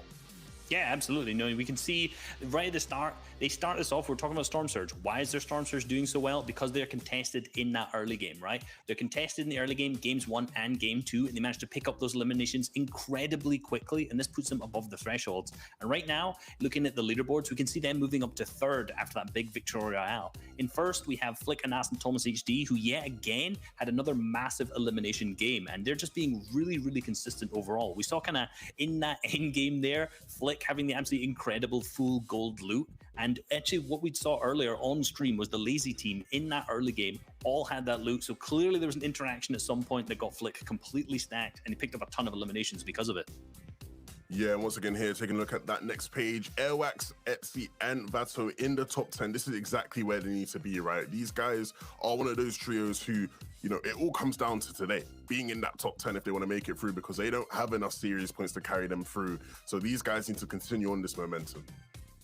Yeah, very, very impressive. Moving on to the teams who are kind of on that bubble and underneath now. You know, we see Jakku, Kizzy, and Kefi's team, you know, being consistent throughout these kind of weeks so far, and they're just below Savid, Wolfies, and Leches, who are having a bit of struggle right now off spawn in Sweaty Sands, you know, being contested by teams, having other teams push in. We're going to see 4 more games. They're going to need to keep climbing up that leaderboard to get across the top 10. Yeah, Sweaty is absolutely. Oh, go ahead. Sorry. I just want to add, right? We saw it there in the highlight package how eventually ADN's team was the team that took down Stasio. Interesting that we're seeing once again the team that is involved with the RPG, with that rocket launcher, Hydro 16 team, the team that's sort of in that mix is the team to find success. Guys, EU, when are you going to learn? This team is the big deal. Well, we'll have to see who hands the RPG falls into this next game, but it is time. We're jumping into game number 3 of Qualifier 3, so let's get back into all the action. Height dominates Europe at the moment. It was Stasio and his trio in game number 1. Then it was ADN, Hardfind, and the clutch from Astro in game number 2. What will it be in game number 3? And the question is, can Astro even make it off of spawn with Red Rush over at Slurpy Swamp? I mean, this is my pick. This is my prediction going forward. ADN, Hardfind, Astro getting a victory royale, coming in the top 3 so far. I'm looking smart. And the reason why I think that they're doing well, again, looking smart. The reason why I thought they do well is because I think ADN has a statement to make. You know, being with Umplify and Matzo for so long and seeing that Benjay qual into the previous qualifier coming into a very high placement, no doubt ADN and Hardfind and Astro have ADN's back and it's like, yo, we got you. We're going to help you make your statement as well. But they're going up against a former FNCS squad champion with Red Rush. And so it's not an easy landing here, Shio, but so far they've been winning it out and getting some high points with 55 in this match. But in late game, it can be about tactics. The end game, it can be about beaming people down. But in the early game, it's a lot more messy. It's scrappy. Sometimes you can't react. You have to just make the right prediction and the right play. For Red Rush, it'll be to disengage from that spot. Too many doors and corners to clear. It's not going to be possible this time. Maybe we'll see both trios alive in the end game. Again, like looking forward as well, just to kind of take a quick peek into the future is ADN's trio, if they end up advancing into further stages, they might have to deal with the very dangerous Russian trios, you know, of Zappy. You know, there's so many high-profile names land in the Slurpy Swamp because it's such a valuable place. You be able to walk away with your heals because you could use the advantage of the slurp barrels. You could use that slurp truck as well. So that we're just seeing the early intensity of FNCS, and it's going to be kicking up more and more as we get into the semifinals. Look at Vettel. Look at this Pepper 5 build fight that's happening between the two. Play Well trio, who's been making their appearance multiple times in the qualifiers, still looking for their first points in today. We're just seeing how great and high profile is Kiko, and the entire build gets chopped, but you're seeing the prowess of everybody understanding how that was going to happen. And now we have another stalemate here. And Crazy Vettel and Stursix, so far, you mentioned it, you know, been in 11th, been in 14th. They've just been around that top 10. No doubt they're going to move forward through the series points track, but I'm wanting something to the statement to be made because a lot of people like Levin, like Reese, we all saw Play Well supposed to be doing really well in trios considering how great they play hip to hip. Yeah, retail, their, you know, spawn kind of price to move through has been expensive every single time. A team to fight and no dominant performance to really show. I think the 11th was the best we've seen so far, and the Hydro 16 as well when we're talking about POIs. One of the most wins out of any unnamed POI. It has to be because that rocket launcher, when it's used well, it goes to so much. And right now, Crizzy, who had the pocket strat available, the double gas canister play, I think he was saving the entire time. It was supposed to low ground. It's not possible to roll through, and they actually go off post-mortem. Unfortunately, rocks up the entire builds for both trios. putting them in such rough spots and going through their builds. Vettel has nothing to defend himself with, and he goes down. The strategy that could have won them the fight is the, I guess, thing that makes them lose it all. Such a, has to be a bad taste in Playwell Trio's mouth right now, knowing that they've got, I mean, knowing that they've lost that engagement. That was something, a matchup that we were looking forward to see who would win, but this is another matchup that's developing here in today's match. AD and Astronaut Hard to Find, who were walking away with the victory royale in the previous match, able to take away that RPG from Hydro 16. Now have a big scrum in front of him as Red Rush goes down, but a lot of HP has been exchanged, and now everyone's without any shields. It's going to come on down to some big time tags as AD now in a little bit of retreat here, as we've seen Astrocides coming in and gets met with a big connection from the green lever shotgun, and ADN here is still moving through. There's one more remaining trio mate left here. And looks like RVG's is gonna go back into the building here to moment to breathe here, but hey, you gotta put up some walls as well. Only a moment here. ADN might be going for this pickaxe play. Yes, he does! And he gets it. Man, for a second there in that fight, it looked like everyone stopped building to go for one shot at the same time. I feel like this is bad for Exterios and Red Rush in general because they take such aggressive peaks and aggressive shots. They don't usually use their builds going for those all-ins. And because of that, we see Exterios go down, trying to all-in ADN, and then no heals available for the last member surviving at the end. Around the map, though, everyone playing on that same format. Got to remember the VR worth 30 total points. 15 elims will rock you the same amount because it's 2 points per elim. Qualifier finds one of them once again inside the desert. Looks like this is a pattern in at least half their games they're playing today. But unfortunately, they're not moving past this point. Right. When it comes to Surge, it's not a fight that'll get you all the damage you need. We've seen it, you know, people off spawn getting into great fights, but you need to do more after the fact. Grab a mountain, grab a lucky rock if you're tasting Savage and I drop, and beam people over and over again. And of course, there's always the danger of trying to be aggressive in the mid game. A beam could go through, but talk about a bad situation here for Etsy, Vato, and Airwax. Airwax here is in a bad situation as Kiku, Slender, and Moss here are trying to claim another person coming off that retail row. And so no doubt, that's it. That wraps them up. Yeah, wow. I think there's one still holding on, right? I'm trying to take a look at it. No, that's it. It's wrapped. That's a wrap, and that's so far. Last time they were only able to get one placement point coming into the top 17 effect. And now they got wiped out, and so they're going to further slip on down the leaderboard, but we'll keep up with that story. It's not a great round for Airwax and Vato and Etsy. But Karma, Legend, Awar here are making some noise here. Out here in Holly Hedges. I'm just still thinking about how, man, that's such a bad run for Vato's trio, man. They needed that so bad. They needed a decent game, and to end on that before any kind of placement points before any crew.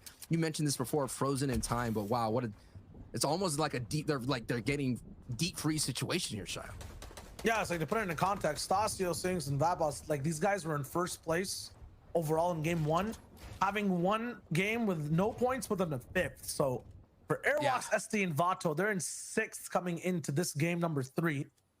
Taking them out this early, I just hope they don't drop out of that top 10. If they do, though, we've seen them come back in clutch in various different modes across history. Especially with Airvox and Vato. These guys will be able to do it today. But once again, they have to get top 10. They have to. Now we're moving on into Salty Towers with Jacho, Kizzy, and Kefi. Without a Kizzy here, so it's going to be a Jacho and Kefi show. A team that's most likely going to go into the semifinals, but they still have some work to do. It's been a while since they've been back into the qualifying round 4. So they're going to look for a nice bookend here. Now we're looking at Karma, who finished second place here in match 1. Coming in with 33 points, coming into this match in 9th place. Still just on the outside of that top 10. And now they have Storm working in for their side here. Looking for an opportunity to get a beam. And as in every moment passes, it's going to be a couple of ticks of HP. Looks like Keandro and Jeff in effect are going to have to take a huge rotation just to avoid all that and dip more into that. As you see a Nas Flick, their aggression keeps going, and they get a couple of elims on Artur's trio. So that aggressive team, man, we've been waiting for this type of performance from the Thomas trio, and now they're doing it right here. And right before the semifinals, that momentum is going to be huge going forward. And now we have a good old-fashioned car race, a car battle that's happening here. On qualifier 2 for Flick, Anas, and Thomas HD, the big thing was that they were contested. We saw that stat come in earlier on that, you know, in EU, if you want to win overall, get first place in the region, you have to be uncontested. You have to have a good kind of game plan rolling in and just look good every single victory royale. So they have that opportunity now, and now they're taking fights on their own terms. Usually their elim points start coming in a little bit closer to the mid game when they're playing around Surge. This time they're pushing boxes fast. You're absolutely right, Sancho. So we'll see how many more trios they can affect. Hopefully it's not one of those 6 on the field who need a top 10, who need to be consistent today. It's our first opportunity to see Blackso, Tenzin, and Marcote just on the outside of the top 10 in 13th place.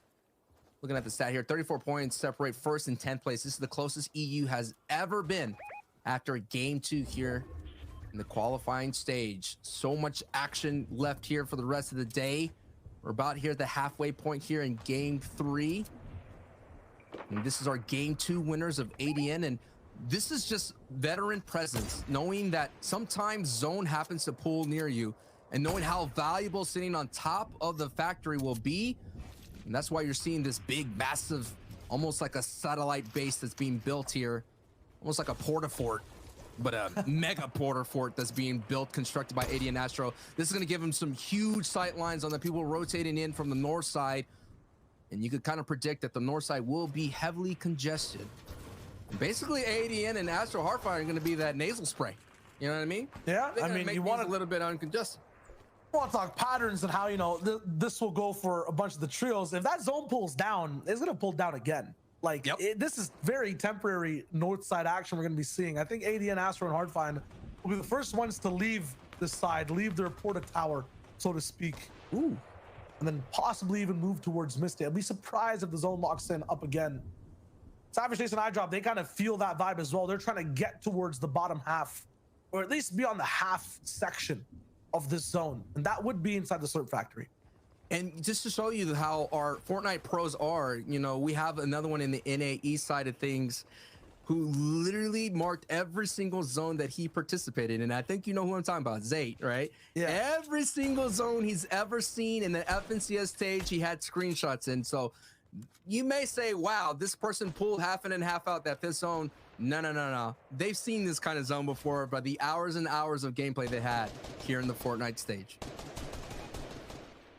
Be crazy if it bounces back, though. We'll know in 10 seconds. Vino, Patty, and Knifer all the way from Coral Castle rolling through, and this time not taking any storm damage, so to speak. We are moving away, though, from Slippery Swamp and getting a little bit more cozy with what looks like the mountains in just a little minute. I wonder if anyone's up there and really invested time into a base, risking it all once again to be near Misty. But these guys will have to keep moving south. You see, I mean, we could have good rotates here on the caster desk if we ever decided to play. Granted, we might get beamed. Granted, our mechanics will be not that great. And if you see us already building up in hard mats in the center zone, like Blackso, Tenzin, and Marcote, you may think that might be a dangerous tree up there, but not so fast. It's just me, Shio, and I don't know who would be our third. Maybe Monster. Oh, we don't even need a third, man. We're cracked enough. We got this.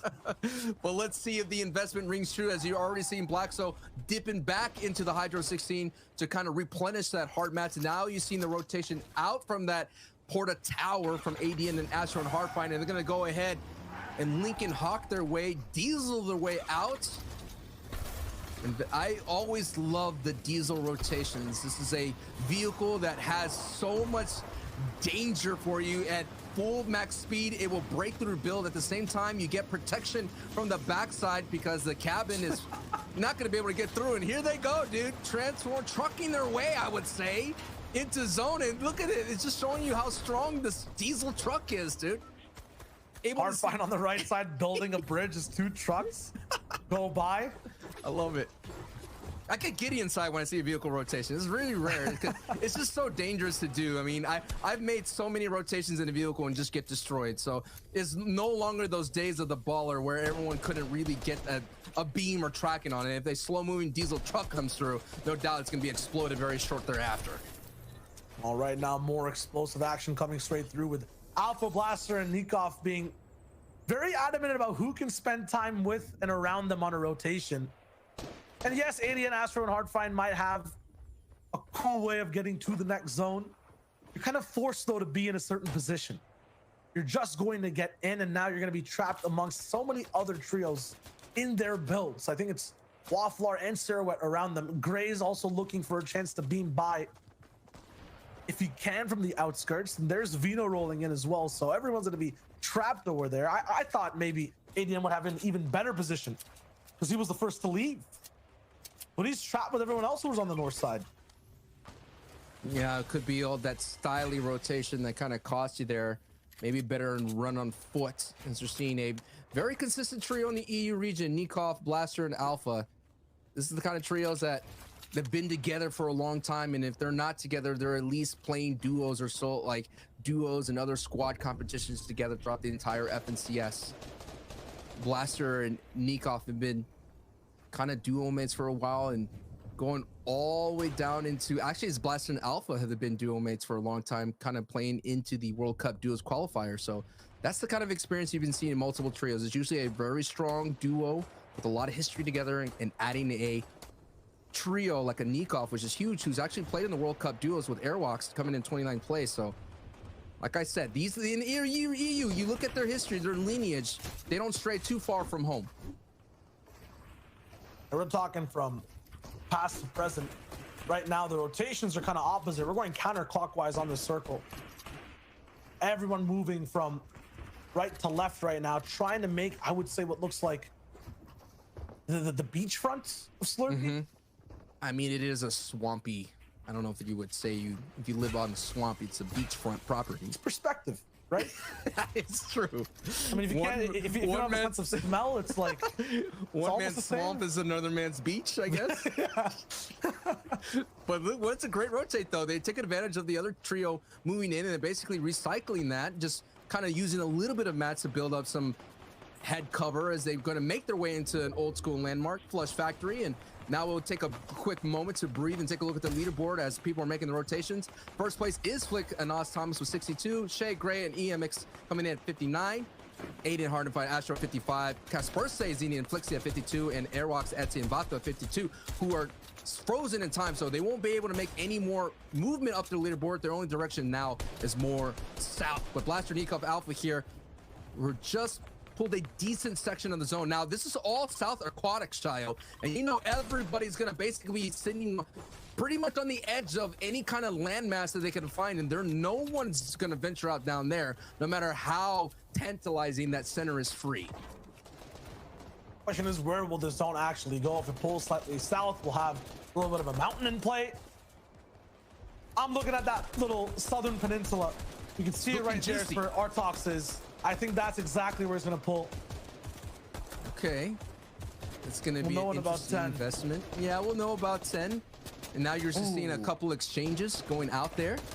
And another kind of battle going down. Okay, close to the peninsula, almost close. Actually. So we are going straight towards the south. But no one's there. No one's there. No one's predicted. There's only one trio that's kind of there. A little bit of free. And looks like Alpha Blaster Nikov decide to try to take this only position that has the utmost verticality in the zone, knowing how valuable it can be, already making connections. So these connections are going to be so valuable going forward. If the zone does ring true and hold, it's going to be, it's just basically saying there's no way this thing could pull more south. So this investment is going to be very particular, but they have to be careful because it will be contested here. But look at us, so much like no one's here. No one's here just yet because they're all catacombed up at the Flush Factory. So no rotations have been made, and there's only a couple trios already sitting in the safe zone. And by not being in zone and holding a spot kind of outside it, it kind of emulates an off angle in play, in beams from everyone rotating in. They're going to be looking directly at the circle for their rotation. These guys are slightly outside of it, so we'll have more creative angles to take shots in. And if people react to their bullets, they're going to be taking shots from everyone else who's actually inside the zone. So a very dangerous and creative spot from Blaster Alpha and Nikov. Although a lot of people have already made it in, people have swam across as well. As good as this is, such a distance away from landing any meaningful damage. Stasio also just right underneath them as well. I'm wondering, they have that RPG? Because if so, all these builds, even if it is double tarps, are at risk. We're seeing the rest of the rotations coming true. 6 zones about to reveal itself in about 5 seconds here. Still, everybody now is on the north side. No one's basically on the dead side. There are only a couple of trios, and this does pull up the mountain here. So Alpha, Blaster, Nikov are going to have a great position, but you did mention that RPG trio, Astesios, just right below here on the low ground. I like to make references. You know how it goes. 8 so far, but we'll have more by the end of the day. These guys are going straight up the mountain. Blaster, Nikov, and Alpha, making sure they're ahead of the pack. But Stasio remembers how he won the game. It was from height early. 6 zone height team has won games every time so far today. And right now it's Alpha, Blaster, and Nikov. No team, I think, has been this close or contested 4 height just yet, the way Stasio is pushing for it. While that happens, Save It takes out Flick all the way somewhere on low ground. And that's a second place team who's also being bullied. Alpha taking some shots in the back. Chaikovs looks like he's down bad. No, down atrocious for the moment, moving in the backside of the zone. But Stasio, in his kind of proactiveness, goes down and trying to find a good spot in the zone. Hardfind still active. Tails going down. Astro eliminated as well. This is a very different end game in game number 3. And Stasio's trio going down means the RPG does exchange hands. Who's going to be able to knock off Alpha, Blaster, Nikov at height? Hardfind picking up an Elim, Flick picking up a knock, and Thomas getting Savage. So that's going to be huge to see. Where does Lechi, Wolfies, and Savage go into the leaderboard? And if any of those are still alive, but look at the zone. You're going to see these huge elevation. This elevation is going to claim a lot of Elims here. Shia, what did you see? I just saw Taste and the Savage go down immediately, box to box, inside mid-ground. Past that as well, you're mentioning the zone. We're going all the way back. We're bouncing back, and it might not be completely up the mountain, but it gives chances for people in mid-ground to keep staying alive still. Edits will be made. Hardfind trips up. On low, Wolfies is still alive on the backside. Wolfie's holding on to his trio's run. They need to get a good finish here, considering they did not have one in the previous match. So a lot riding on Wolfie's shoulders. But oh my goodness, the action is still popping up, and look like Alpha there getting an Elim at the high ground. Now he's going to go back up to his trio mate. Keep focusing on height, but I'm just still looking on the left side at Wolfies' name on that big overhead feed. He's been through 7-6 different trios over and over again, somehow surviving. He's still alive on low. His team's hopes to date ride on his shoulders alone for this game. And he has to be careful because now the zone is now getting pushed. Essentially, it's pushing everyone down to the Alpha, Nikov, and Blaster, and Wolfie does go down. Wolfies gets eliminated, but a pretty decent finish here. Able to get a knock and an Elim, and he was able to get some placement points. Very valuable solo run from Wolfies right there for Lechi Savage's trio. But let's keep focused here on the bottom right. It is iDrop sitting on the mid ground. iDrop as well is being solo. So far, 5 Elims for that trio. Now he's at the low ground, touching the wet grass for a moment here. But now he has his head on a swivel, considering he's on low mats. But now we're back on the high ground, and this is what's being caused. Thomas goes down to Diablo. Thomas gets converted into 2 points. Let's take a look at this low ground and see Kiko, Slender, looking good as a duo. I think we have iDrop still no eyes on iDrop. Now, okay, he does get tagged here, but Alpha, Blaster, Nikov's job, who are literally coming into 8th place, they're going to definitely move up the leaderboard. And iDrop gets 2. It gets an Elim right then and there. But oh no, iDrop goes down to Kiko. So close. Diablo's also picking up pace and speed. Elim's back-to-back, Legend going down. Kiko and Slender all the way down below, looking to make sure they make no noise. No one look below. Karma's falling down and loot is raining through. Kiko possibly getting a big refresh as well. Alpha is still beaming. These guys have not run out of ammo just yet, but he's on his final 10 bullets for now.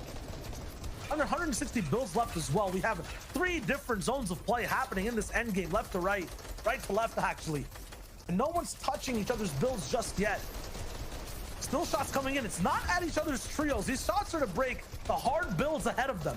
They're playing the game off their health bar. Nikov now finally going through and dropping more pressure on the second height team. They're sandwiched currently, and it's not tasty. This is a very difficult situation to be in over and over again, but they do actually end up clashing. Low ground gets taken out. Flecken and Diablo have popped off and have position. Alpha has insurance though. Blaster goes down. Nikov eliminated as well. Are the siphons enough? Alpha has the HP difference. 2 chuck splashes to take. Is it enough? It is. Alpha gets it through with smart positioning and a 2 chuck splash heal game.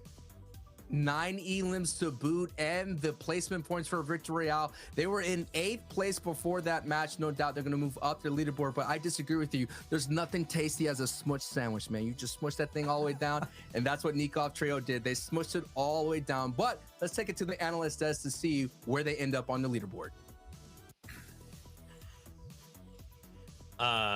Production, if we could start a counter for Sancho, that would be great as well. Vital, it's so important, the broadcast. But for serious, Alpha, Blaster, Nikov, a Victory Royale in their name. I gotta put so much respect on these. It's now we're seeing like a different trio for every single game that has controlled height, that has used that to kind of squeeze the life out of everyone else, force every other trio in the lobby to play their game. And it's kind of interesting, Reese, because like Stasio was right below these guys when they like took height. They had the RPG, but they never made the play to kind of bring them back down. Yeah, and the problem with that wasn't necessarily their fault. They were trying to keep ahead of the zone, and that's what we want to do with that rocket launcher. Keep ahead, look back, shoot that high ground, but they just never had an opportunity. Yeah, it can be very difficult, right? Those like sort of end games are some of the toughest, right? Where there's so many different changes in elevation and terrain. A lot of the time, it's just about the teams who are able to just adapt well enough. Take a look at your screen here. ADN, Hardfine and Astro, they've been making this Osborne Slurpee fight look like arena. Like they just have been making quick work of exteriors as trio. And at what point do you decide to leave, Reese? Like, come on, like these guys have just been getting completely rinsed by these guys. And, you know, at some point you just decide you gotta leave, right? I'd say soon. And, you know, what we're looking at now is Leches, Wolfies, and Savid. We'd already talked and we saw kind of in the previous game 1 and 2, they were having some difficulty in Sweaty Sands. So this game, they've decided to move it up and switch their drop spot over to Steamy Stacks, which these guys are incredible fighters. They managed to completely wipe it off spawn. And there was a beautiful llama on the roof for them as well. Yeah, talking of when do you leave, right? Those guys decided that was the time to leave game 3, and it did pay off for them. Back to the end game, though, we saw what Alpha was able to do. We talked about it, well, Sancho said it perfectly, right? The smush sandwich, right? Being able to just close out all the layers below you, force the teams below you to have to, you know, sort of battle it out, and it sort of just makes your game way easier. Let's see where that puts them on the standings. You can see them there in 2nd place. But in 1st, your pick, Reese. My pick in 1st, thank you very much. My last 2 weeks of predictions haven't gone great, but this week coming in strong with Flickenass and Thomas HD. 3 really, really big games for them. You know, every single game, they've come 7th. So very, very consistent, you could say. Not managed to make up into the big placement points, but their eliminations are 12, 8, and 9 so far. So really, really being consistent. And remember, they're not contested off spawn either. So at that drop spot, there's no one there to fight. So all of these eliminations are coming in at kind of mid and late game, and they're not just being super aggressive in W game. They're just that good at getting elims in the end game. Yeah, I think it's been a pretty good day for picks for all of us, right? Like iDrop's team in the top 5 there, Sancho's team was up there as well. I think everyone's sort of been on the board. And I did say we'd expect this, right? Some of the teams that you expect to do well today are going to be those ones who are making it. And a lot of these better teams have just been either uncontested or even if they are contested, just making quick work of the people landing there. For the people who are barely on the outside, you can see here Airwax, Etsy, Vato, Savid, Wolfies, Lechi, examples of players who need to have a big day. They're not, you know, far away. We've seen teams make these great comebacks in final games, and so as long as they can stay here and sort of, you know, get ahead of the curve just that bit, right? Have one of those big pop-off games to push you into that top 10. Yeah, and both of these teams are completely capable of that by far. And, you know, we'd seen that was actually a kind of tough zone for both teams there. Like, Savid, Lecce, and Wolfies have to go max distance zone as far as they possibly could. And, you know, even despite this, they got themselves set up in a really good spot. Center of kind of third into fourth in a good spot there. Even a relatively high layer. But it's that end game where the zone started pulling back. That start where they started getting picked off one by one. And, you know, Wolfies left alone as a solo manages to do some good work and get them some good placement points. But at the same time, you know, it's not enough quite yet. So 3 more games left for these guys. Yeah, I think it is going to be important to see that with them, right? Obviously, Wolfies is the one that's taking lead of this team, right? He is that IGO, and historically, he's never been that, right? Wolfies has always sort of been seen as the solo player. So can he sort of, you know, put things together to make the right decisions for these guys as a team, as a trio, to be able to get through some of these tough games? He's got 3 games to do it, right? So let's see. I think so far, he's doing a great job, though, at this point, right? Like, let's be real. The decision to leave your drop spot and move somewhere else after game 2, despite the fact, you know, they'd still been gaining some points, some momentum, great call straight away, you know? Clearly, the decisions are on. Yeah, exactly. He's making the good calls, and they've switched it up. This is why I like hanging out with these two, because they're so intelligent. They're breaking it all down for us, Fortnite fam. Now, we're getting ready to hop into our next set of games, but first, I got to go find some chug splashes because we need to be topped off. So we're going to do step away. 5-minute break, but when we return, more action from the FNCS. So stay tuned. We'll see you right after this.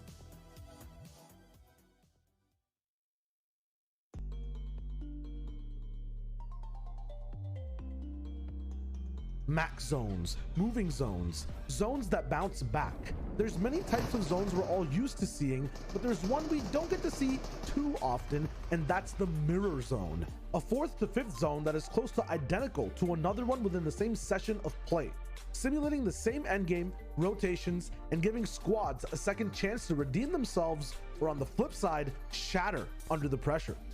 The trio we're going to reflect on today is no other than DJed, Agers, and Skittles from round 4 of Qualifier 2 on NA East.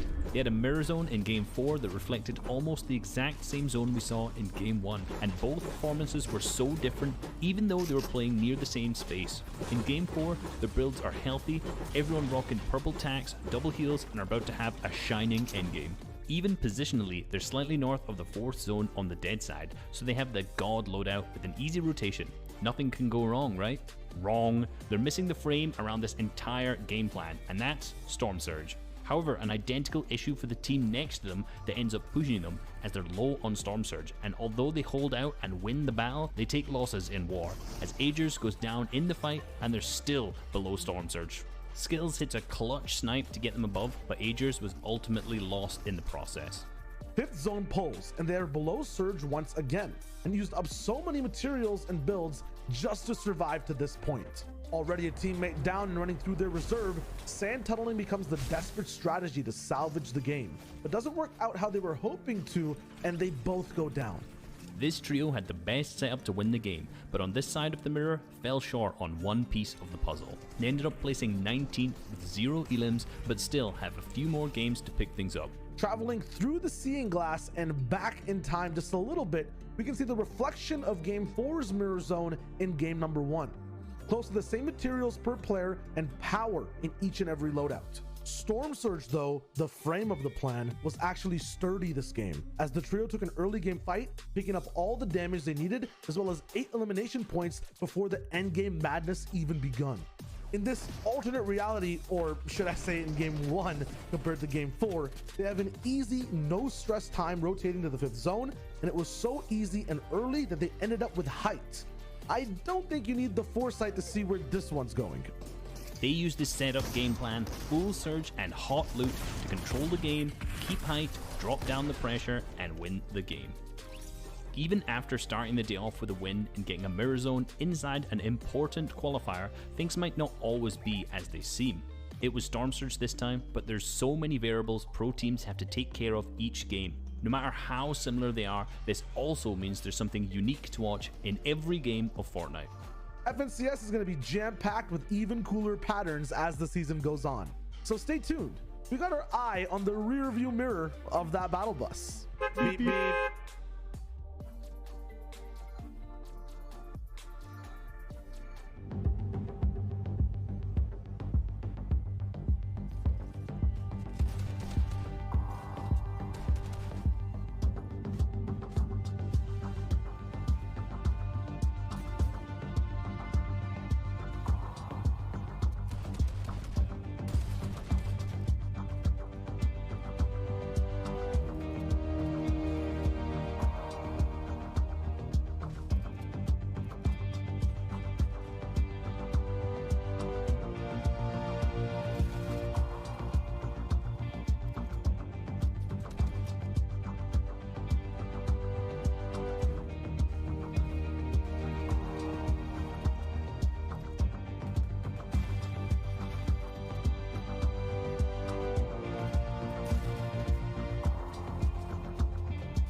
What's going on, Fortnite fam? Welcome back to the Fortnite Champions Series. You've got Zeke, Reese, and Levin here on the analyst desk. And guess what? You've got Shy Wager and Sancho West in-game. They're already ready. So we're going to board the battle bus and jump into game number 4 of the FNCS. Guild and Gamma, a colossal combination of organizations that have Flick, Anas, and Thomas HD under the helm. These guys are in the lead for the moment, but there are still 6 trios, Sancho, who are possibly up to not qualify. No doubt, Savit, Lecce, and Wolfies are one of those 6, and we're just seeing how them switching their drop spot is now affecting another of that 6, and that's Scouts trio, who was there at Steamy Stacks, and now they have to find a different way. But now we're going to go into a closer look at Nikov, Blaster, and Alpha, our winners of game 3 here, match 3. And as I mentioned, this trio has been together for a while. They came in 18th place in the FNCS trios last season, which was different when it had Stark Industry, Doom's Domain, and all those kind of POIs that they navigate. But they've been together for a long time, and they actually have experience with Airwalk, Skype, and Bato, as Nikov, who was playing squads with them, actually coming in 3rd place, and they're in that FNCS squad. So no love lost between all these mates. And all these EU teams, like I mentioned, they tend to stick close to home. So let's see who's able to come up top and who's going to be able to take the whole way that 1st place finish here today. Now, what does experience mean, though, right? In round 4, what does it mean over time in an FNCS? For me, it's a lack of hesitation in the trio. When it comes to decision making, even if it's a good or bad decision, it's a quick follow through. And sometimes that can be the difference in winning a game. Getting even just one more placement point, it is huge. So these experienced trios know what to do. They don't want to leave a teammate behind. They don't want to drop down and fully aggro a box. At the same time, that's what makes ADN, Hardfind, and Astro so impressive. They don't necessarily have that chemistry just yet. Coming into the qualifiers, they only had 1 Cash Cup and Cypher PK Cup experience, and that's it. So they came into that qualifiers in week 2, had a decent showing, looking for their footing. As Levin mentioned, they were dropping Pleasant Park. Now they switched it up and going down to Slurp Factory and finding much more success. And that success is providing a lot of chirping, I would say, on the social medias from ADN. ADN's got a counter, Sancho. He's got a counter of how many times he's winning off spawn. Yes. And I feel like that counter is only going to keep going up. He might have conditioned it enough today to make sure no one else lands there. It looks so good. But past ADN, Karma, Aware, and Legend as well. You guys have looked good so far today, consistently showing up towards the end game over and over again. 2nd, 16th, and then 4th place. So definitely gaining points every time and are almost there for a win, too. This is a good showing of what it is kind of to be expected when we hit those heats in semifinals. Right, and their average elims right now is 2.6, coming to average placement about 7 points, but it's just showing you how consistency is so big of a deal that you could walk away with the Victory Royale like Stasio's trio, but now they're slipping all the way down to the 10th place. So that consistency, you could get 1, but you need to string together, as my boy Monster T-Face would say, at least 4 solid games. And we talk about consistency, let's actually turn the book upside down, rip the pages, and translate it to a different language, because all the trios on screen right now have been, I would say, the least consistent today. Wolfie's winning off spawn, but then after that, getting pushed in, having trouble making it out. Patty and Knifer rotating inside the zone 24/7 in such a bad position, but then the next game, being ahead of Surge, having everything under control.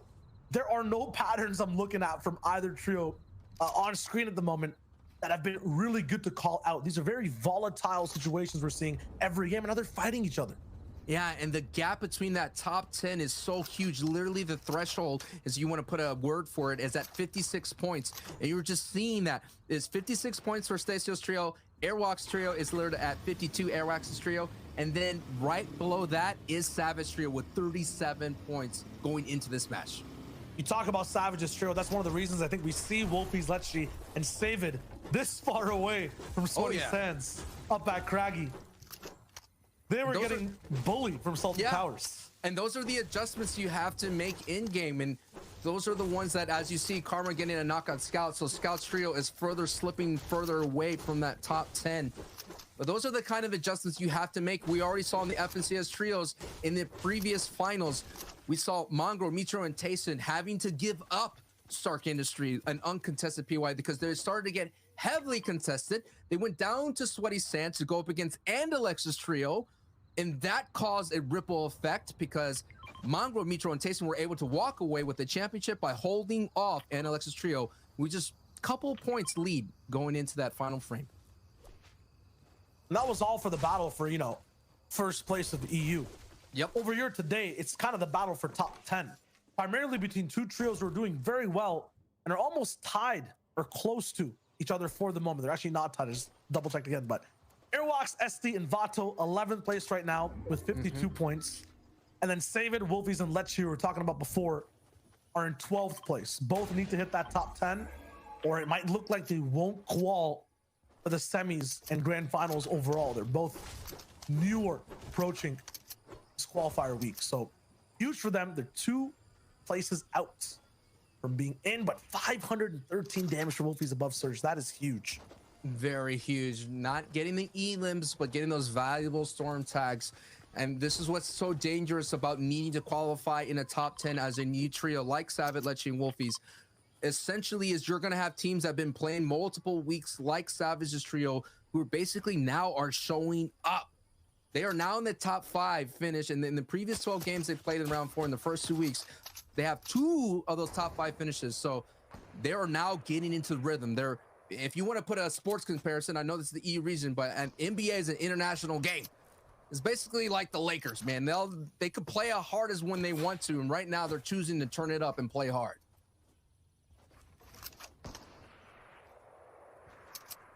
A lot quieter for this trio, though, just in usual for this game, honestly, on the north side of the map.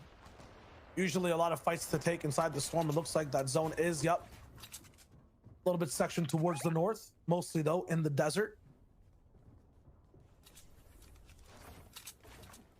Just thinking, this is a very thematic part of the day, right?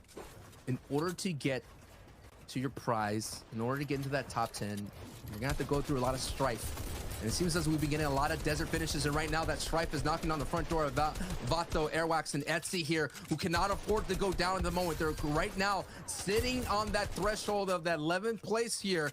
So this is an engagement they do not want. Blacksall, Marcote, and Tenzin are already qualified through series points. So right now, they're just working it out. Just putting in those reps in, but a deadly rep could come in on the wrong side for Vato's trio. And that defense was able just to slow them down just a bit. And look at that. What a dangerous trio to have next door to Thomas HD and Anas and Flick on the bottom left side. And Surge is active, so that why it would explain Blacksall's Marcote and Tenzin's push towards Vato's trio here. Oh, no. It just could be a matter of moments. It's not looking good, Shio. Yeah, they have to all in. They're going to get desperate, but they're going to get beamed down as well. This is huge for Airwalks and Vato. 2 picked up already. Blacksall down. Can they get the finish? They've dropped down into the place box, though. Airwalks is in trouble. He actually got dropped down into the bottom of this diner at this moment here. So Airwalks would be on the wrong... No, actually, Airwalks gets a knock on Thomas! And he confirms Anas! What? The veteran Airwax here was able to show out, gets dropped into the bottom of the diner, and has a huge clutch against the team that's been eliminating, coming in with an average 8 elims of the day, and the veteran shows out. So let me get this straight. These guys are getting bullied for a whole zone from a team that did not have Surge, suddenly get a 2-piece pick back-to-back, get dropped into the first place team's box, and take out 2 of their team members. That is huge for them moving up in the top 10. That is just a huge play overall. That is such a confidence booster. That's just to let you know that you still got this, that the veteran prowess, the experience ring true, not to be scared of those moments. What makes things a bit scarier for this trio on screen, Savid, Wolfies, and Lecce. I know I said they were 12th place, just 1 place behind Airwalks, SD, and Vato, but the point differential, the point differential, it's 52-37 when this game started, and after those 3 elims, it's 6 points even further. So elims have to be made up right now, and that's exactly what Wolfies is the best at with Lecce, but taking a little bit of damage while getting it. They will get Patty down. This fight that went from Craggy Cliffs all the way down now to the Coliseum finally has some form of closure. And what a beautiful box play from Wolfies. Went to get the cone, didn't get it the first time, but was able to get that piece control in the second time. And they got a great box elim as a trio, now fighting hip to hip, trying to survive metaphorically, not only this game, but trying to move into that top 10 together as a trio. That goal is 56 points. They're at 41 right now. So they'll have to do that. Yeah. 6 more times. That is huge, just to make up the difference and then have an end game. And that is the thing of you switching a trio. The rules, your series points gets reset. Savit making that choice, understanding that he made that decision in the long term. He did make a post on social media talking about, hey, I know what I'm doing. This is about the grand finals. That's where the bag is. So he's understanding that not only he picked up the trio of the duo of Woodsy and Lecce, who've been together for so many different kinds of events, but to be able to understand that foresight. But it's just, he has to get in now. And for everyone else ahead of the pack in the top 5, looking to say they have what it takes. Don't drop at our spot coming into semis. It's Flick and Austin Thomas, who are down in Austin Thomas HD, and Flick is right on the walls of Airwalks, SD, and Vato. We've got Blaster Nick and Alpha, who stay low-key till the end game, so they'll still be around. We'll see them battle it out. They're very close to AD and Hardfind and Astro, a 1-point difference. And then Taste and I dropping Savage on your screens. We're seeing the gameplay from 4th place, their perspective. And once again, their game plan is there. Make sure you have that moisture to survive in the desert. Have the shields. Use them if need be. Get aggressive, get greedy, and you have that harpoon with Taste in every game to refresh. And he finds them every time. It's honestly the key to their game plan. And we're going to get a finish in the sand. Expect a lot of sand tunneling rotation. The Colossal Coliseum looming in the distance. One team sitting on the high ground. Now we're going to take a look at so many catacombs invested here. Astro ADN sitting at decent height, and look at the damage that Wolfies Lecce Savit. Look at the threshold they have. 138 above the Storm Surge and only 2 Elins. It just shows you that they're battle worn and tested on all of their rotations. Going down to Steamy Stacks, as you mentioned, making a huge rotation arc right over down to the north side here of the safe zone. They're prime and ready.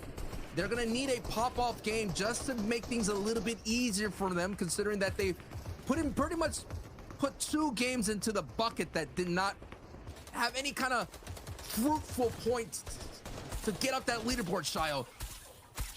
Big time struggle for them as iDrop, Savage, and Tayson, who no doubt have qualified, are going to try to put on a showcase to let the rest of the region know that they're the ones to be not messed with. Not at all. 73 points. This is their time to overtake first once again. It's just like in that clutch situation. They're on low ground once more. Santra, you mentioned it. Veteran type sand tunnel rotations. They know exactly when to leave, how to peek, where to go. They might start it now, but they're actually going to affect. They start Ardent. How smart are these guys, knowing that everyone has to make this type of rotate? Full refreshes, suck splashes, slurp fish. That is huge. Wow. We all know that it takes a little bit to burrow yourself. And that we're able to catch someone in that animation. What a big time pickup right there and refresh. And now we're seeing Storm Surge ringing in through. And now another sticky situation for Airwax and Etsy and Vato. No shield now in the moment here. Airwax, who has 2 big name elims.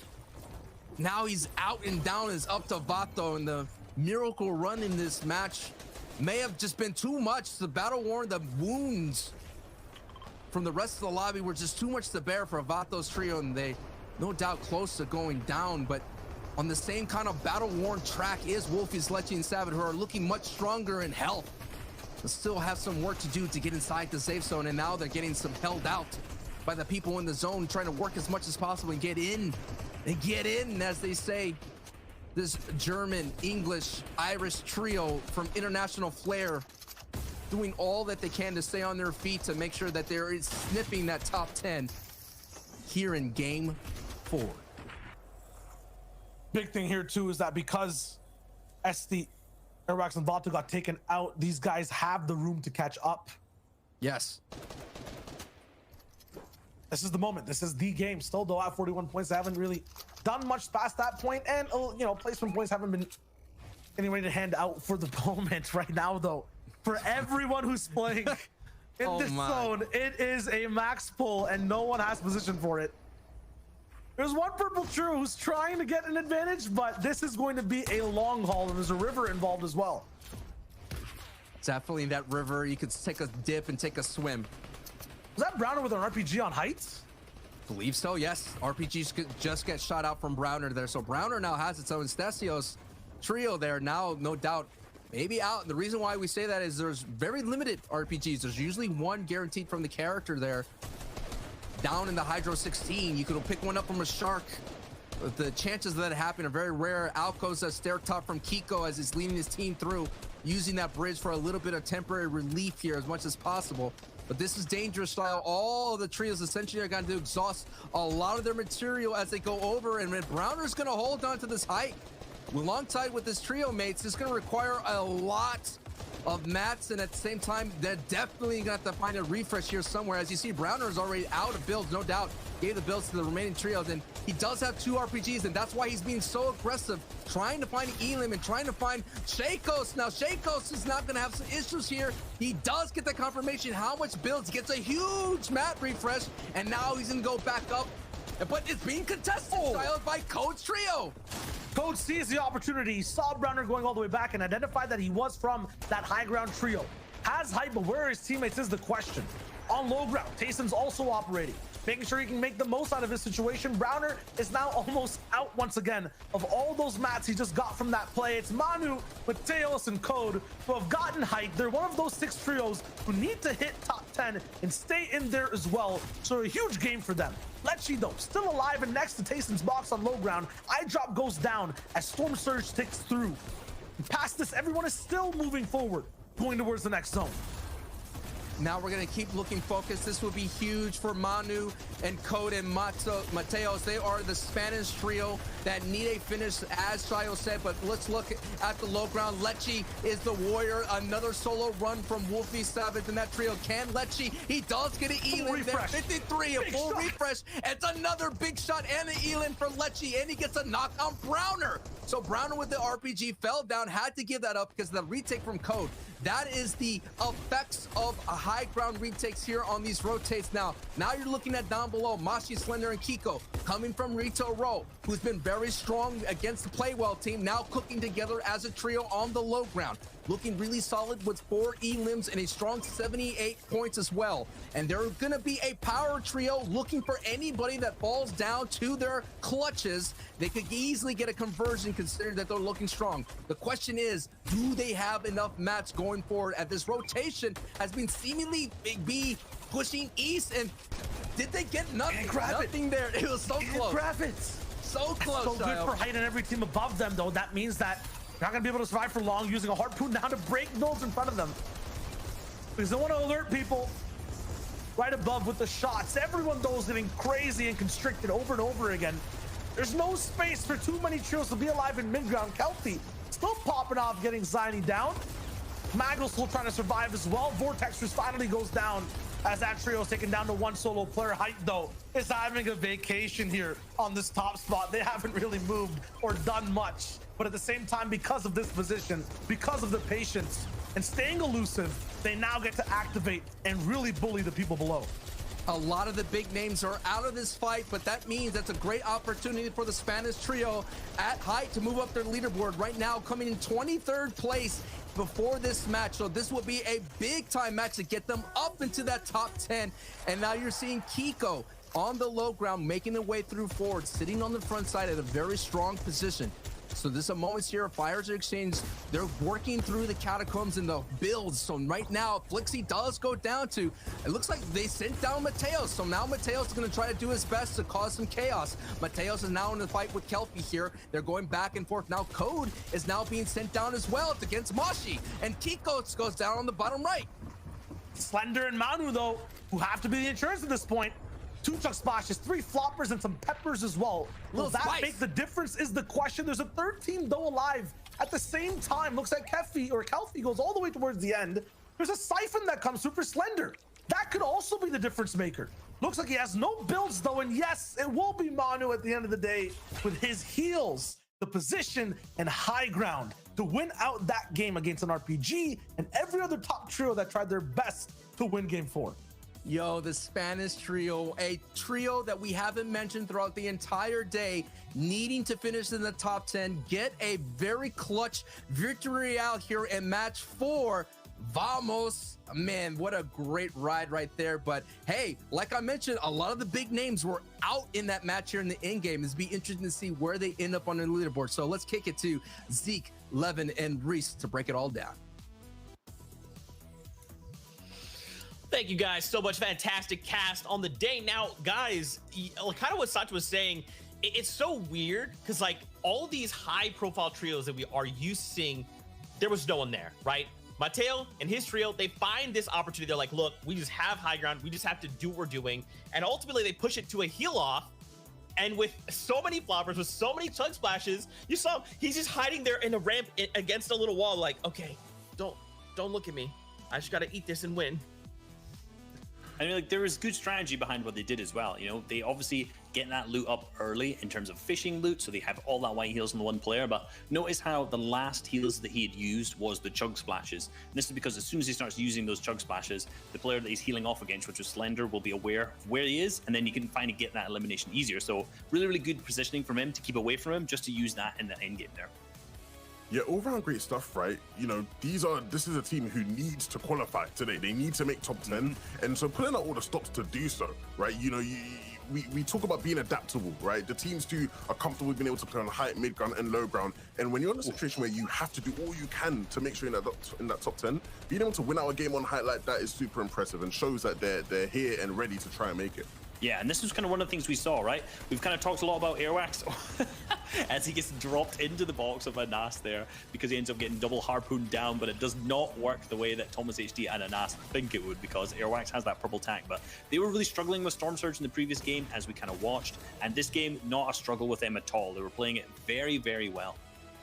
Yeah, let's give Airwax his flowers, right? He basically just 1v2 Thomas and then that's it. Like, these are two of the best names in all of Fortnite, and he's just made quick work of them. Super impressive stuff under the circumstances, and hopefully we can sort of see them sort of push that into some sort of momentum, because obviously they did eventually go down a bit later in the game, right? But what a play that was, to be fair. Yeah, and you know, looking at how that affects the leaderboards here, we see them kind of drop down from 1st to 5th because they gained 0 points that game. And this has given 4 more teams an opportunity to take over them. So Kiko, Slender, and Mosh now up in 1st. After that last game there, they ended up placing 2nd. So really, really great from them to move them all the way up. ADN, Hardfire, and Astro being really, really consistent today. Very, very good placements. That last game, you know, not picking up too much, getting that 10th place with 5 elims. But like those elims that are getting off spawn are 6 points every game at least. Then there, you know, they got 7 points from placement and 2 more eliminations on top of that. So just that consistent placement over and over and over again, they put them up into that 2nd place. Yeah, super interesting to see some of these teams and how things have sort of shaped up, right? You know, we talked about how we expected some of these bigger names to put on a performance. One of the names who we've seen consistently these qualifier weeks, Shakos, EMXXR, and Grayino, they found their way into that top 10. Can they stay here, right? The first time that they have stealthy uncontested and seemingly forever, right? Every single event they play, whether it's DreamHack, whether it's, you know, an actual FNCS week, it seems like they can never get uncontested. They finally do, and now they're in top 10. Yeah, you know, last 2 weeks they were 21st and 20th, being contested, having some difficulties off spawn. Now up until that a top 10 slot, so really good. You know, we see Savid, Wolfies, and Lechies. We kind of harped on about them a little bit, but still in 12th. They are consistently kind of getting those points every single game, but it's just not quite enough to move them up. You know, they are getting a 12th with 6 elims, which, you know, relatively good game, relatively good amount of points, because remember they were down in 37, I think, before this, 37 points that is. Move them up, but other teams are kind of moving up as well. You know, we see Stasio kind of in that 11th place, just 1 more point. And honestly, these next 2 games is going to be kind of that all or nothing for them. They need to have that big game to put them into that top 10. Well, yeah, I think it's really interesting to see that we've had 4 games, 2 of the teams who have won games are not even in the top 10, right? It's about the consistency, being able to maintain a certain standard, a certain level, right? We've seen that with ADN's trio so far. And I think it's interesting with ADN specifically because obviously his trio, or his former trio, Matzo and Amplify, qualified with Benji last week in second place. So obviously I think there's a bit of a personal thing for him there where he's going to be wanting to be able to make it through to the heats as well, because ultimately, you know, when you sort of part ways with a trio, it can often go sour. You always want to get the one over on your old teammates. Well, we've only got 2 games left. We'll have to see which trios make it in that top 10. But for now, it is time to board the battle bus once again. So let's kick it back over to our casters to take us in. Airwalks, Wolfies, Manu. 3 players from 3 different trios who are mere points away from each other, right outside the top 10. 3 players and 3 trios who have not qualified for this round together just yet. So this means that all of these 3 have to make top 10, and Sancho, I just don't think there's enough room. Yeah, there's going to be a trio that is going to have to try their luck in other stages here in the FNCS, but no doubt they want to be able to rest and know to get in here in the top 10. They only have 2 opportunities to do it, Shio. 2 chances. Just 2 more games, 5 and 6. This is 5 we're watching right now for Europe. Mateos Code and Manu landing over at Caddy Corner. This is where they picked up their entire inventory, moved north all the way on the map, and then got to win that game with the heals. And I was going to say, and the Manos trio doesn't have a lot of experience beyond the heat stage here in the FNCS, so this will be for the par, so to speak. But as you know, Fortnite talent pool gets just higher and higher. So making it into the heat stage here for this FNCS will be a big-time victory for them. Yeah, it's also kind of like, you know, as good as it is, it's that scary. It's kind of like their final boss is here now. Whereas with Savage, Tayson, and iDrop, you know, their final boss might be overall the, you know, the grand finals we'll see later on. And I'm not seeing iDrop's name here completely. So is it just Savage and Tayson here for this game? Looks like it. I mean, Savage and iDrop have a lot of duo experience together. I'm not sure how much experience Savage and Tayson have together, but we'll pick up on that in a bit. Go back into Lechi, Wolfies, and Saven, who looks like they were able to. Looks like not yet. Not yet. I was gonna say maybe they conditioned the spot, but not yet. The trio is still here, and we know that Scouts trio, who, because of this, kind of put them all the way down to the 20th, and that's not good, man. They kind of dropped all the way down, and they were having a decent run until Lechi, Saven, and Wolfies decided to make this their new drop spot. I feel like that conditioning came through. It might just be an NPC in the middle of the fray that offers them some ammos and whatnot. The cool thing, though, is, you know, the best placement that you can ever get, just in general, when it comes to EUF and CS, is right outside of Steam Eats, those houses. Averaging 10th placement overall. I think for Steam Eats, somewhere closer to 15. Yo, I love those houses. I love those houses. Those are some fantastic, it's a very deceptive amount of gold in those houses.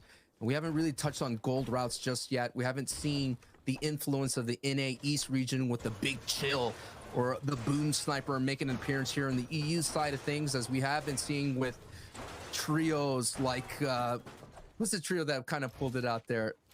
Colazzo's trio was able to use the Big Chill as a huge advantage there in the qualifiers too. So I haven't seen it yet, but yeah, those northern houses, a lot of gold, decent amount of chests. Of course, the Dragon's Breath snipers up there, but it is very costly to acquire. And then Slender, Mosh, and Kiko overall, first place right now for you guys in the EU region. Started off the day a little bit rocky at 26th place in game 1, but with a 9th, 3rd, and 2nd, getting almost double-digit elims in 2 of those games. It's enough of a consistent performance to keep them up here. Meanwhile, to harp on something that Levin actually said for Lechi, Wolfies, and Saven. Yes, they might not be in that top 10, but they kind of went over a huge hurdle of being behind by 20 points in that last game. Now they're close to tied with everyone around them. This will be a very important game for them. And you were talking about Scout, Sancho. Acme and Zestin are now here somewhere near Weeping, getting into a huge fight with Silhouette. We're just seeing the butterfly effects of one team changing their drop spot, affecting another, and now it's affecting another here at the Weeping Woods, which is amazingly in the FNCS community has been created as a split.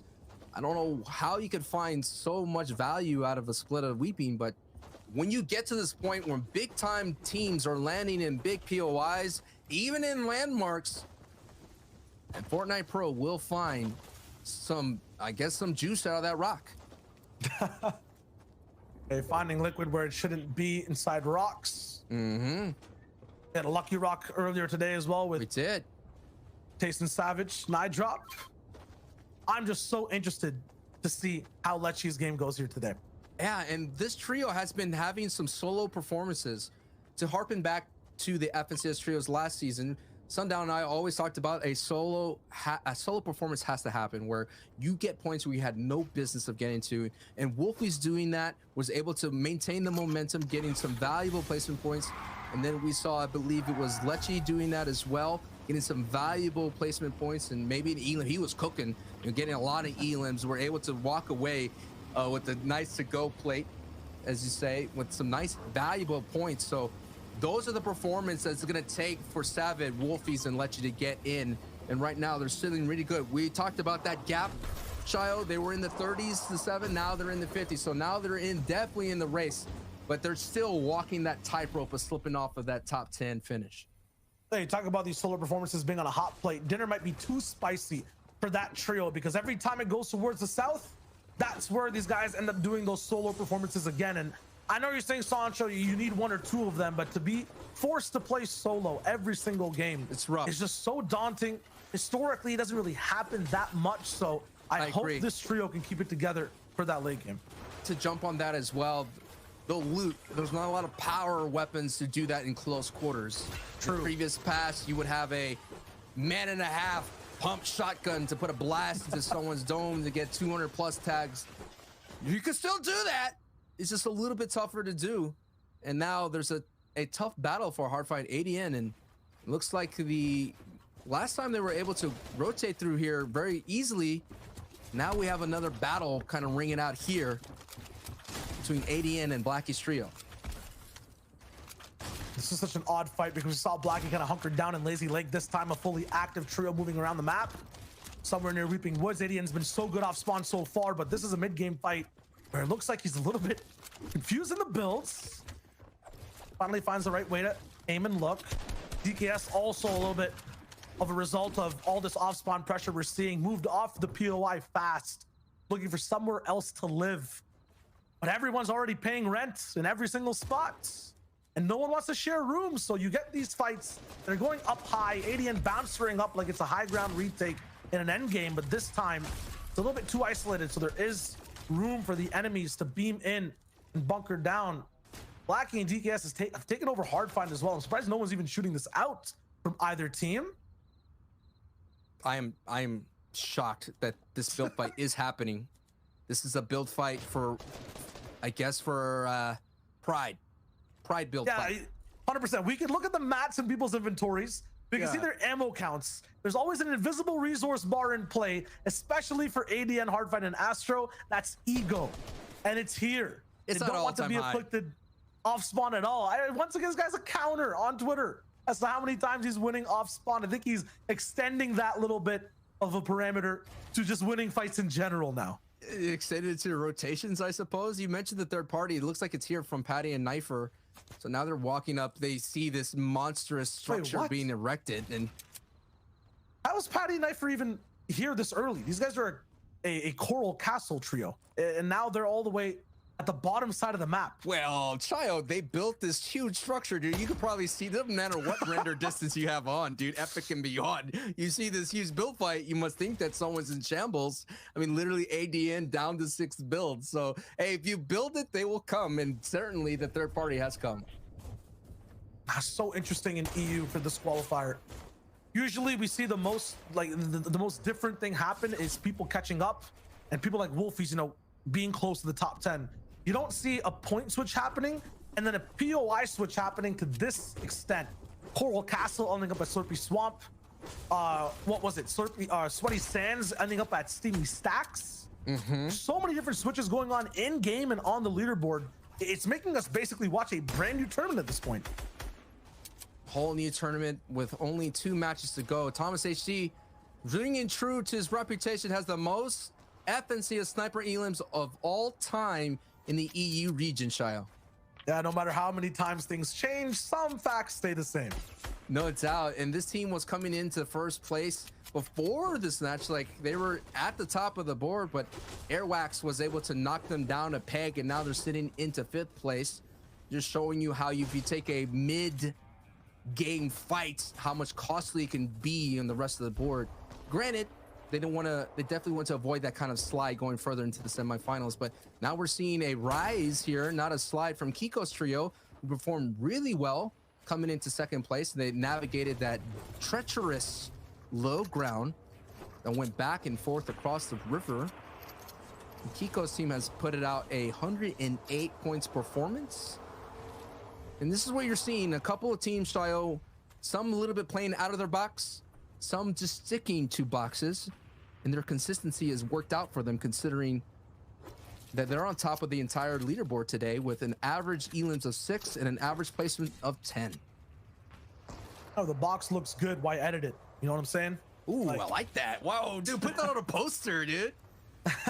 Put that on a poster with the, one of those Fortnite back bling cats hanging off from a tree. I think it's a poster I've seen inside Kiko's room, actually. So that's where I got it from.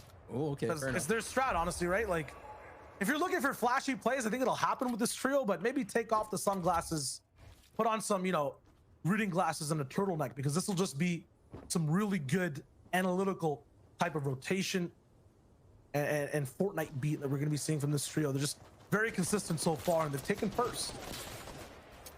I was going to say, we've seen them have the prowess to fight really well off spawn, so they could do it all. Off spawn fighting and metered fighting throughout the way, but a team that has not been on the meter, they've been kind of on a tear throughout this entire time, Shio, and they're looking like they could get some more elims here. 8 average, except for that previous match, but now they're out here trying to collect another trio and add them to their leaderboard placement. And I can't call these guys a trio, honestly. I can't today, because every game Sancho we've seen it, it's been one of these guys going down. It's been a duo game or a solo game over and over again. And I'm not trying to harp on it. That's really impressive.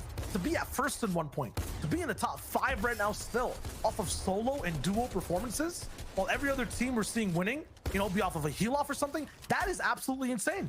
This trio has been in that kind of situation before. I believe last season it was Flick that would always go down first. But as you know, just because you go down first, that doesn't mean you didn't contribute any point of the fight. So now they're fighting together as a trio. They're fighting in the same box against Diox, Earths, and Waffler, who are trying to stave off a very top team as much as possible. But look at these opportunities here. The shots go in, 52 tag on Waffler. Now he's going to retreat back into his trio. The pressure is on from Thomas, Flick, and Anas as they move up a grid. We're talking about fronts being created, but every time they retreat just a little bit, Thomas, Anas, and Flick are taking that opportunity to move up a grid and up a square to surround this trio, who is definitely on the black foot. That's called scaling. Every time there's an opportunity to push up fast and get more space, you scale with it over and over again. So right now, Waffler pushed all the way back. There's no chance to have any positional power there. Thomas AC controls it all. It's like box warfare, Shio. Like in the trenches, you're just moving inches, getting further and further for an elim. They didn't get an elim, though. That's unfortunate. But they did control the ground floor house of everything that's there. Hopefully that warfare will result in an elim soon. Last unique off an alpha, though. Opposite story. Jachu going down to alpha, who looks like he's completely in his own box, fighting his own battles on his own war fronts. Got some nice heals. Don't have height yet, though. They're playing on low ground. Feel like they have some of the best loadouts to do so, but we've seen so far everyone has been from height. Every Royale ringing true from height. We only saw one time where Tayson's trio contested height. Did cause a little bit of a mix-up there for a brief moment, but ADN, Hardfine, and the other trio mate were able to hold on true and get the victory out despite being contested. A little calm here in Weeping Woods, a little serene. Still a lot of people gesturing, just moving inches to inches. Weeping Woods finishes are always so interesting, Shio, as we're seeing 70 people alive, 24 trios. Sightlines will be blocked. People will have the opportunity to refarm a lot of wood. And here it is, a little bit of a skirmish broken out here. Now they move from the basement up to the first floor here. looking for it. That fight is still happening of Waffler, Earths, and Diox. Still just trying to retreat. Look how much real estate that Thomas HC and Nas and Flick. They were literally on the outside of this cabin, and now they've claimed a lot of space control in the basement, and they're now moving their way up to their first floor. This is like, is this a lava LTM where Nas, Flick, and Thomas are just going to keep pushing Diox's trio higher and higher up to the high? We'll see how that unfolds going forward. But now we're seeing Karma, Legend, and I guess War doing really well. I mean, they've been weird. Like I'm trying to place my finger on how they've been playing. They've been very consistent and been around, but they're taking it nice and steady.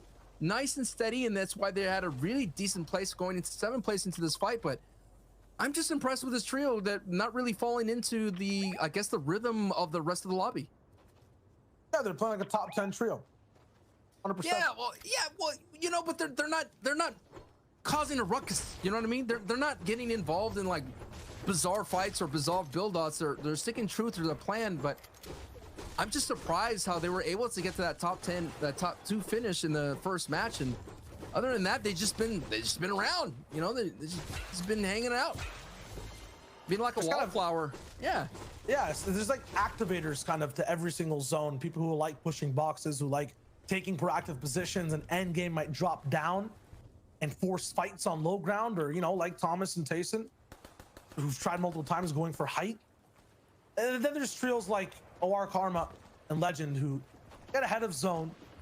They react more so than activate. They stay passive and let the free elims basically come to them. You do that every single game. Stick to the game plan. You don't, you know, it's not shown. That just means you're playing even better if you can't really pinpoint where they're doing really well. I gotta say, if that build off for a Nas ADN, for ADN trio with Heartfight, if that works out for height, I'm gonna be so shocked if that structure actually becomes in their benefit going forward. I mean, they could double up on it. I've doubled up on the bars drop today. Ooh, kind of nice. A lot better than analogy, right? Bars counter, you know. Goal's been a huge thing, man, and the bars this season. Exactly. RPG here almost every single game too. And one thing I also wanted to talk about with Victory Royales, now that we're getting closer towards the end game, we can see 2 different types of VRs in just a few moments. We can see somewhere it's a team like ADN, Hardfight, and Astro, or Kiko, Thunder, and Mosh, that just extends the lead and steals points away from everyone else and makes top 10 that much more solidified. One of these top 5 teams wins. Or it could be like a win we just saw from Code, Manu, and Mateos. A comeback Victory Royale that shakes up the top 10, that makes the top 50 even more volatile. Either way, it'll make game 6 that much more different. So this game's VR, the team, depending on who is going to win, is going to make such a difference, regardless of if they need that win, if they need serious points, whatever it is, the win will matter so much right here, right now. It looks like Earths gets knocked by Savage, so that lava pushes them closer and closer, pushing them in the hands of Savage, Lechi, and Wolfies. But now we're seeing all the shots ring out because the sound of Storm Surge is true. So far, 14 players have to go down. So that's why the aggression holds out. So everyone who's being chill, moving inches, is now moving feet in, or I would say meters forward. And those huge steps are going to cause a lot of shock waves throughout the time. Now you're seeing a Nas here taking some huge damage, and down goes Flick as well, as in fact, Keandro and Jeff were able to knock 2 down. But Wolfies and Lechi is still up. Thomas HC is now by himself, and Kiko, Mashi, and Slender are sitting in the mid-ground of this little skirmish for the brief moment here. But those rings of shots of so much people went down. It was 10 plus needed to go down, and now 4 only have to go down. And I just want to know what's going through the heads of all these players seeing this man-made mountain on the right side that was created, and who's going to take advantage of that high ground. Well, now we're seeing a nice dead side rotation here from Kiko's, Mashi, and Slender. Very textbook, and actually taking out Lechi. Was that full as well? That was a full Elam. Looks like, yeah. Yeah. Wolfie, Savin, and Lechi, who were trying to do the same kind of rotation, not white line it. No, actually, Wolfies and Savin is alive. Okay, so Lechi was left. Nice. Lechi was left. It was a straggler. There's always a straggler sometimes in rotations, but now Kiko now is going to be not even left behind. Gets thrown right into the box to get looted. And let's take a look at it. That is not a mountain, folks. That's why it's being so built up. That was actually a build-off that's now into play, as we're seeing the duo of Taste and Savage still up together. The Savage's trio, 1 top 5s in quals 1 and 2, 3 today. So they're here to play, and they're having fun. Whether it's off spawn, whether it's all the way up in these end games, they're trying to retake height, something you don't usually see up in EU or just in any games in general across the world in so many regions. It's always 7th zone trio solidifying their hold on the server. This time though, SD, Vato, Airwalks, they're here to play. We just saw Savage's trio up in mid ground looking at what they want to do. AD and Astro and Hardfire right below Rabbit, Yaxo, and Browner. They're getting ready too for this next zone 2 lock in. Past that though, on low, Blaster, Alpha, and Nikov. Getting couches maybe. A new fireplace for the home we're usually watching them in. It's always low ground and it's always consistent with those guys. Now we're seeing on the, not exactly the front of the zone, still of a very decent pool that AD and Hardfire and Astro have to navigate. They're choosing to go late as much as possible. And Kiko also got picked up while we switched off his perspective. So that first place team, I was about to say, might be good for ADN overall, but it's going to be the same type of stakes as they drop down into a box and take out Patty and a whole trio in just 2 seconds. There's basically the brute strength is just causing so much hits. It does cost some Astro though. So now the duo of ADN and Hardfire, the newfound trio, is now gonna have to work as a duo. Oh. Can their chemistry of the duo kind of survive this? And Kiko's still up and still going. And ADN's going faster than anyone else. Flipping, they're switching and swapping through 7 different layers, moving upwards to make sure he doesn't get caught up in this low ground that is drastically changing inside Slippery Swamp. Moving towards a mountain as well, so High Ground will have a chance to bully out anyone who's trying to go for deep breaths and make sure they can survive. You can see the effect of pressure on the bottom right of your screen. Pico, Slender already down. These guys barely having any shield to work with. A bouncer, no materials. No, actually, he could not connect all the way up there in the sky. Still has a few materials, Pico, but everyone now is bouncing. You can see on the left side of your screen. Browner's gonna be one of the last ones to make that switch in rotation. Yaxwell still sticks on the height, but there's so much going down in this end game. Not only that, Storm Surge tags are coming in through. 4 players have to go down, and you can see the beams coming from the sky, causing so much havoc down below. Wolfies is still alive. Wolfies is still up. And Tayson just took out Alpha down below. Stasio, though, gets a reply onto him, and Savage's Hardfire finds him with an elimination in the storm. Hardfire going solo on a decent layer here. No one inside on this layer. He does have some occupants up above. He has to be careful considering now he's out of match completely. Now he's going to be desperate looking for a refresh. And ADN will have to see what he can do with 3 more elims so far. That's 7, no, 8 for the trio in total. Another solo clutch to play. Now the clutch is on the line here. 8 elims total for the trio. He does have 3 floppers. He's going to try to eat a little bit, looking for an opportunity. He's going to have to utilize some bouncers. He did see Sorilla here. This could be a huge opportunity to go in and get not only that an elim, but a massive refresh. But as you see, the Storm is going to go back up this mountain, and it could be a matter of moments before ADN goes down. The question is, as Airwax does go down in the feed, so can that trio stay out? ADN does go down. The lack of builds was too much to bear. But looking at the new height contenders, he is EMX, Gray, and Shakos, who now waited patiently and had the perfect precision throughout the entire day, not only in mini engagements, but now they have height Shio. And now we go down to another solo performance of Nikov, who is doing really well as a trio, considering that they have 9 elims in this match so far. How will the solo clutch go with no builds and height looking down for big shots? Nikov can't survive and goes down to the zone. MXR with a huge 3-piece on Browner and Alpha as well. Artur taken out, and from the shadows and depths of the leaderboard and low ground, they climb high all the way to height and just eliminate everyone in the lobby. And they get 8 elims and the Victory Royale 11. The whole time we were asking, what can they do with the uncontested stealthy stronghold? And what a strong performance right there, able to hold on to the high ground and get the Victory Royale. We're going to take a look at the leaderboard from the analyst desk and see how everything is affecting that top 10. All right, we're doing it. We got to have our bingo punch cards because now we're seeing a brand new trio. They made, the Victory Royale, so we got to add another name here. It's someone completely different. Once again, it's just kind of like these textbook victory royales, right? Height, just being able to control that, being able to dictate what all these other trios are doing at any given time. That equals victory royale. Boom, simple. Math equation done. Yeah, it's true. And what we'd seen earlier on was the fact that, they didn't have height all the way through moving like games 1, 2, and 3. We've seen Browner's team up there on high ground 2 games in a row, and they actually had the rocket launcher as well. So this is 2 games in a row that Browner's team have had that kind of perfect positioning in that kind of starting of the end game, that 6th, 7th zone, but unfortunately lost it and didn't manage to clutch the victory royale. Yeah, when it comes to the people who actually did get the victory royale, though, right? These guys, they've grabbed the moment, they've snatched it, right? I've said it time and time again. Sancho highlighted it. Like, these guys have refused to leave stealthy stronghold, right? They've been incredibly stubborn, and I wondered why. Like, I publicly said, like, why do they continue to go there? This is why. When they have it uncontested, there's a path to victory for them. And if they can, sort of assert their dominance on Steelix, the team that is typically contesting them, then, maybe they'll be able to find success moving forward.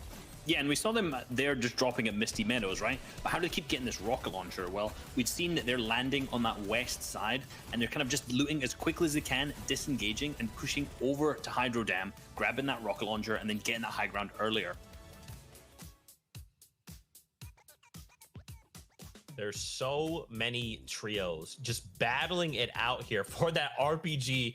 Now we got to take a look at our standings. In the top spot, we got ADN, Hardfine, and Astro, 125 points. Right behind them, the Blaster, Nikov, and Alpha. Imagine there if Alpha and his trio had pulled on just a little bit longer, they might have overtaken that #1 spot. Yeah, close. But like ADN, Hardfine, and Astro, like you could see, remember earlier on in that game, we saw an interesting build fight that they had, cranking up to almost max sky limit in the middle of the game after winning their off-spawn fight. Interesting strategy, but if we notice, they'd obviously run out of mats early into the moving game, so let's kind of see how that develops, right? We know these guys are an aggressive team. They had 3 games yesterday in that round 3, over 20 eliminations, and they're kind of carrying that forward today, but maybe getting a little bit too aggressive in that early game fight and carrying them out to that kind of running out of materials early and not being able to pick up that kind of top 5 situation. I think it's very characteristic of them, right? I think if you look at, the past, even some of the issues they've run into in some of their other teams, I think that, sort of leads to it. So coming together, like you said, it's successful now. Will it remain successful? Who knows? In terms of looking at the other people who are in that top 10, you can see Flick and Nas and Thomas, a bit of a drop off here, but still in that top 10. I think when you look at what these guys are going to be looking for, they want to get that better seeding. They probably want to get into the same heat as Michael, Mexi, and Verox, who are the sort of biggest competitors at Dirty Docks, right? They want to sort of wipe those guys out before the grand finals. Diablo, Flecken, and Bayon, they've been super impressive to me, right? They're one of the teams that sort of goes under the radar, but definitely, the above average pro player, people who definitely understand the good fundamentals of how to play the game, and we've seen them time and time again in endgame. Yeah, in 10th, you saw Airwax, SD, and Vato. But if you notice, 11th is Savid, Wolfish, and Letzi. We've kind of been talking about these 2 teams a lot because remember, both of these 2 teams need to be in the top 10. There's 2 points between them.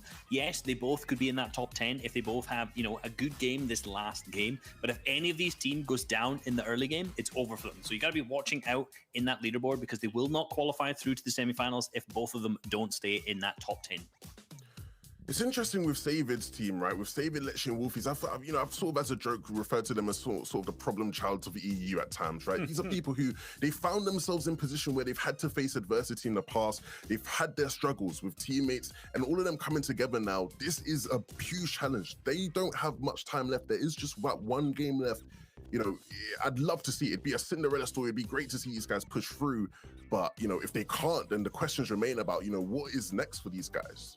Yeah, and their roles actually are pretty well defined as well. Wolfies, you kind of mentioned earlier, he's the IGL of that trio, and he's doing a fantastic job so far.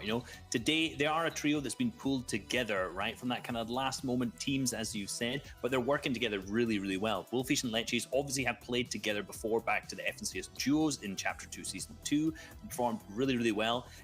Right now they've had some moments that were really, really, really good, right? In some of the round 1s, for example, they won that last qualifier, but then kind of dropped off. So teams being a little bit inconsistent, but overall there's a huge potential here. So it'll be really good to see them getting to the semis and the finals after that.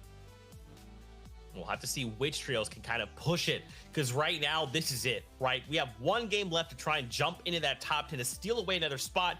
But if that spot is stolen, that means someone from top 10 fell out, right? And at that point, we're hoping that we have enough series points to take us into semis. But right now, this is it. The final opportunity to make up series points or place top 10 Fortnite fam. We're doing this one last time in Europe for qualifier number 3. Let's send it back over to our casters to take us in. One last time, one last chance for so many different trios. This last call for Europe, I mean, Sancho, this is going to be a very intense game 6. We were talking about it at the beginning of the day that the intensity was there. Even in game 1, you were seeing the edits be very passive. You were seeing the pokes being very passive, but now the intensity is all kicking up. Everyone's in rhythm. Everyone's in stride. Who is going to finish in the top 10 is the question that we need to be answered, because they move on to the next stage and they keep the fight on. But Shayo, so far, so many teams have been having big pop-off games here, just like the Manus trios. They were able to have a big pop-off coming from the 20th place, pushing themselves forward to that top 10. Yeah, and just for Manus trio and people alike in that situation, yes, they're walking on that game 6 tightrope, but there's no net below them. For Savid, Wolfies, and Lecce, they did not play together in the previous weeks. This is one of the first times they're running it, through with Europe. If they slip and fall here, there's no coming back. This is the last chance to be able to qualify and stay inside that top 10. Let's see if they have the potential to break it out, starting over at Sweaty Sands, but then switching over to Steamy Stacks, making it uncontested. But now it's Sarouette, QG, and KK Wexo who are here to fight. What an interesting develop that's happening right now. 26th place going up against 11th place. And it looks like Sarouette gets beamed and destroyed and gets knocked quickly. And they're about to make some quick work out of this, Shayo. These guys are dropping over at Weeping. I believe the team at Savid, Wolfies, and Lecce came to contest at Steamy, moved to Weeping to kick this team out to come to Steamy. So this is a rebound move that Wolfies and Lecce and Savid, I'm not sure, either forced or got to experience, is actually paying off in bounds for them, because it looks like they have 3 free elims. I mean, it's Lecce and Wolfies on your walls. Save it as well to make sure he has pressure to end it all too. They go straight in hand, and that is a trio wipe to start the game. And that was big considering they're sitting at 11th place going into this match, but they're not the only trios that need a huge performance. Dan Zarilia and Shaco are in 17th place. Scout, Com, Backfee, and Zeston are 23rd place. Code, Manu, Mateos in 15th place. And Zarios, Gacheto, and Ale War in 27th place. So can Ale Ward's trio have that performance that Manu's trio had and get a victory royale to get them in and have a chance at the top 10? More currently as well, with those elims, Savid, Wolfies, and Lecce, they take over Airwalks, SC, and Vato, another trio that's not qual.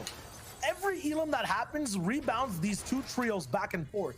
They are head-to-head against each other for this game 6. Every time we see something happen with Wolfies, it's going to affect Vato no matter where these guys are on the map, is basically what I'm trying to say. So this is a very unique circumstance we don't get to watch, honestly, ever, especially in EU. This will determine which trio we get to watch for the semis and the finals as well. So high stakes up on the plate.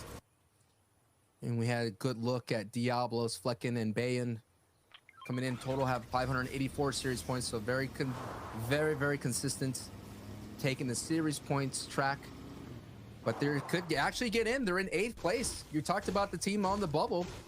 Airwax and Etsy and Vato are in 10th. That Diablo team landing at Colossal Coliseum, who, hey, I have to mention as well, a lot of zones have come down to Colossal Coliseum, or let's migrate their way through that. So no doubt that's definitely led to their success here today. And we're taking a look at another first time on the broadcast, but no strangers to the EU scene, is Advise, Kubix, and Altor, who are currently sitting in 12th place, who've already had a great ride so far in this FNCS, but they're going to have some issues going forward, knowing that they are doing a very popular split.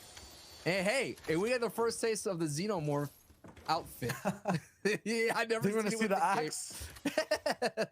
That thing is humongous. Oh yes, the power clap axe is oh my goodness, yes, the aliens pickaxe is by far the biggest thing, but the biggest task still is in the front of this trio right now. Yes, they would like to get in. They're just looking at their previous history. They came in 13th place in the FNCS qualifier once. So it just shows you how close they have been. They have been in this position before. in the first week in the qualifiers, this Polish trio. Taking a look around, we're definitely going to keep an eye on the elim feed, but don't forget the teams that we mentioned. You definitely have to keep an eye out for. There's no doubt Kubix, his other kind of teammate of Cammy, has the eyes on this match to see what they do with his split. So many adjustments will have to be made once we hit those semis. Everyone's qualified from the same Oh no, spot. Manu gets knocked. No way. Yeah, Manu's He gets knocked and finished. converted. Yeah, Chaos finished. has the trade though. So it's a 2v2 right now for a trio that once again needs to qual here today and are not in the top 10 threshold. They've had a win, Sancho. They've won a game and still are not in the top 10. You can see how hard every single team is trying, how much it matters. But for some teams not hitting it is going to be absolutely catastrophic. Stasio as well. They had a win. RPG reigning true. Making sure they can practice off of holding down Hydro 16. But what's the likelihood that, you know, this team gets to control that spot going in to those semifinals? I mean, that's definitely, you have to keep an eye out going forward. I mean, already you see them down into the Flush Factory. There's always been adjustments. And when the bigger names start putting their social media posts saying we're landing here, this is going to make you think, second guess yourself. Question is, who's going to step up to the plate? Who's going to hit the long-standing big names in the mouth? I'll let them know that they're there to take the throne. Because we're already seeing some of the small names do that here throughout the entire qualifying stage. And that will, time will tell, Shio. Time will tell. And look at that team trying to take the throne. These guys aren't even in the throne room or even the castle just yet. When it comes to SD Vato and Airwalks, their chances right now, they are in 11th place, somewhere close to 12th. Because of Wolfies getting those 3 elims off spawn, will make them catch up and be 2 points ahead of Airwalks, SD, and Vato. So they need 1 elim basically to balance it out for the moment. It's just, you're just seeing that they don't want to have any engagements. So going forward is they're going to need to find valuable storm tags. They do mark someone out in the distance here, Shio. We've seen them trip up because of this passive play. 100%, you know, they're in good spots to take Surge. Some games are actually below Surge. Meanwhile, we'll see Wolfies save it and Lecce. I mean, you know how they play. They're going straight to boxes. They're ending fights. They're playing risky no matter the stakes. So if these guys continue to be a little bit too passive, it might not work out well. I mean, they do have championship pedigree. Like we mentioned before, they coming into a top 3 finish in the FSCN squads with Sky and Vato and Nikov alongside with Airwax. So they do have that experience, but sometimes experience can only get you so far, Shio. Sometimes patterns show up in EU as well. And for that trio specifically, Airwalks, SD, and Vato, they have a really good placement followed by a few bad placements and then a really good one pop up again. So to have good placement after good placement 2 games in a row hasn't happened yet for these guys today. Have they peaked is the question. They'll have to break a pattern and stop this big trio in their tracks if they want to qualify. Yeah, and Etsy is part of that trio that is kind of new, as Vato and Airwax has been together for a long time, and Airwax hasn't been in the semifinals. He made it to the heats, so yeah, he's got to that stage before, but it's been a long time since we've seen him in the finals alongside with Vato. But Wolfie, Lecce, and Savid are doing the best to keep up their big time, and I don't know where Savid is. Is this just going to be Lecce and Wolfie's? Is this going to be on the shoulders of this? No, he has to be around somewhere. He has to be around somewhere. David was in Steamy Stacks. True. Unless something This could be unfortunate him happened pulling here up in the whip. Oh no, that's a completely different story. Oh, whoa, Stay my very quiet, goodness. Sancho. Don't It's move. fine. Don't We're breathe. chilling. Don't even emote at this situation. What? Talk about a dangerous trio to literally drive by your bush. And look, Savid is gone. He's out. 1 elim, and now it's going to be up to that historic duos to make sure they're able to carry the load in that huge task of being in the top 10. And already there's still other trios that are on the right behind them. It's not going to look good. Chances are low. But if it's up to Lecce and Wolfies, they definitely can have a say, and they may have the loudest voice in the room to make sure they qualify.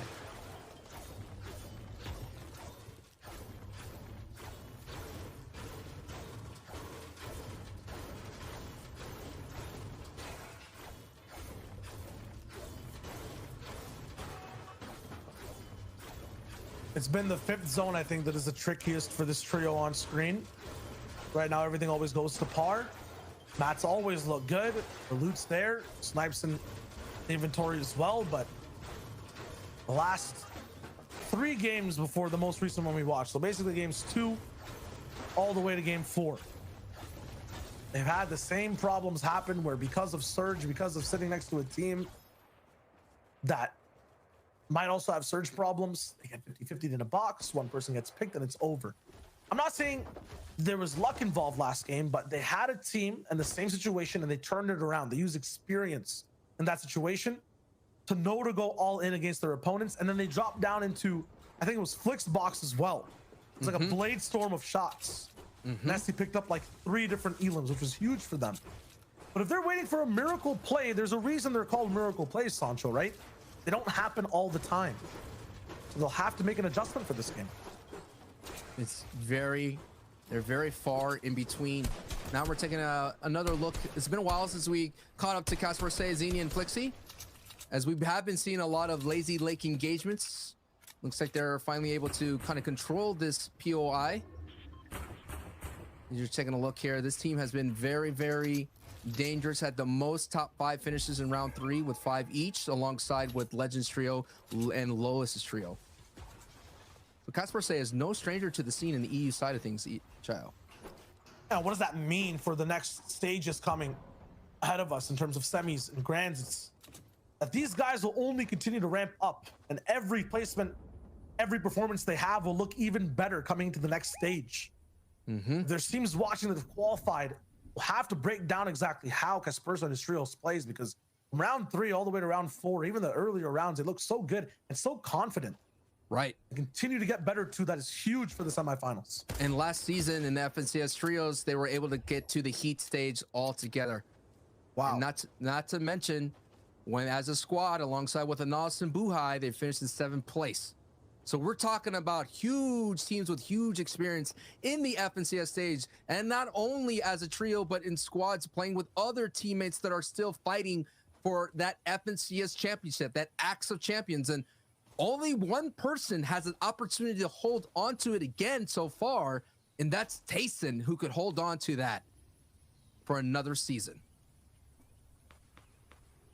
Legend Karma and Hour, who are just on your screen as well, are kind of tied actually exactly with Wolfies and Lecce at the moment. Oh my goodness. So 78 points.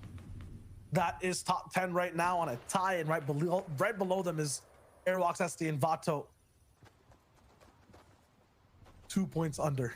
Man, I'm just like, every time we cut to that, I'm like hoping a sniper shot doesn't whiz over their head, right? I'm hoping that nothing bad goes for these top teams right here. Shakos, Zerilia, and Dan are another 6. All the ones that are trying to fight their way into, sitting at 50 points. So they're going to need a 20, 30 plus as well to advance. So this engagement for them is going to be huge, going up against Freddy and Rooney and Zara. If they could convert this engagement into elim points, that'd be great, but they have to be careful because there's people on the backside trying to shoot in. No doubt that would be the trio of Kasperse sitting out there in Lazy Lake, sending beams this way. We saw Zinarila at the very end holding on, and he did take tags of ADN. As you see in the feed, Thomas HD gets a knock on Airwax. No way. That is going to be a huge thing. Keep an eye on the feed as we're still keeping our eyes on this important engagement as well. Because this is one of those teams has to get in with the top 10. But Airwax, Vato, and Etsy are now in deep trouble as Thomas HD's trio pick up a knock against them. It could be a matter of moments between the top EU region, the new faces, taking out an old name in the region. So we could also be. It could also be another day in the park, right? Because Thomas is the sniper. That's true. He doesn't just use a sniper. He is the sniper player. That's right. It might be a 100-meter, 200-meter snipe, and I haven't seen the confirmation just yet. It could be a 500-meter snipe, man. That guy can hit from all ranges. It doesn't matter. Just to go back to what Reese said, Lecce Wolfies, they came in 27th place in the FCS duos in Chapter 2, Season 2. So that is the strength that they're working with, and no doubt Savid is watching attentively and cheering on the rest of his trio mates. So many other trios, though. You mentioned, Rilla. These guys with 50 points will have to just have a phenomenal end game and hopefully hit that top 3 to Qual, Mateo's Code, and Manu as well. 61 points in total. They're down about 17 points right now from the top 10. That's a handful of eliminations. Actually, a huge handful.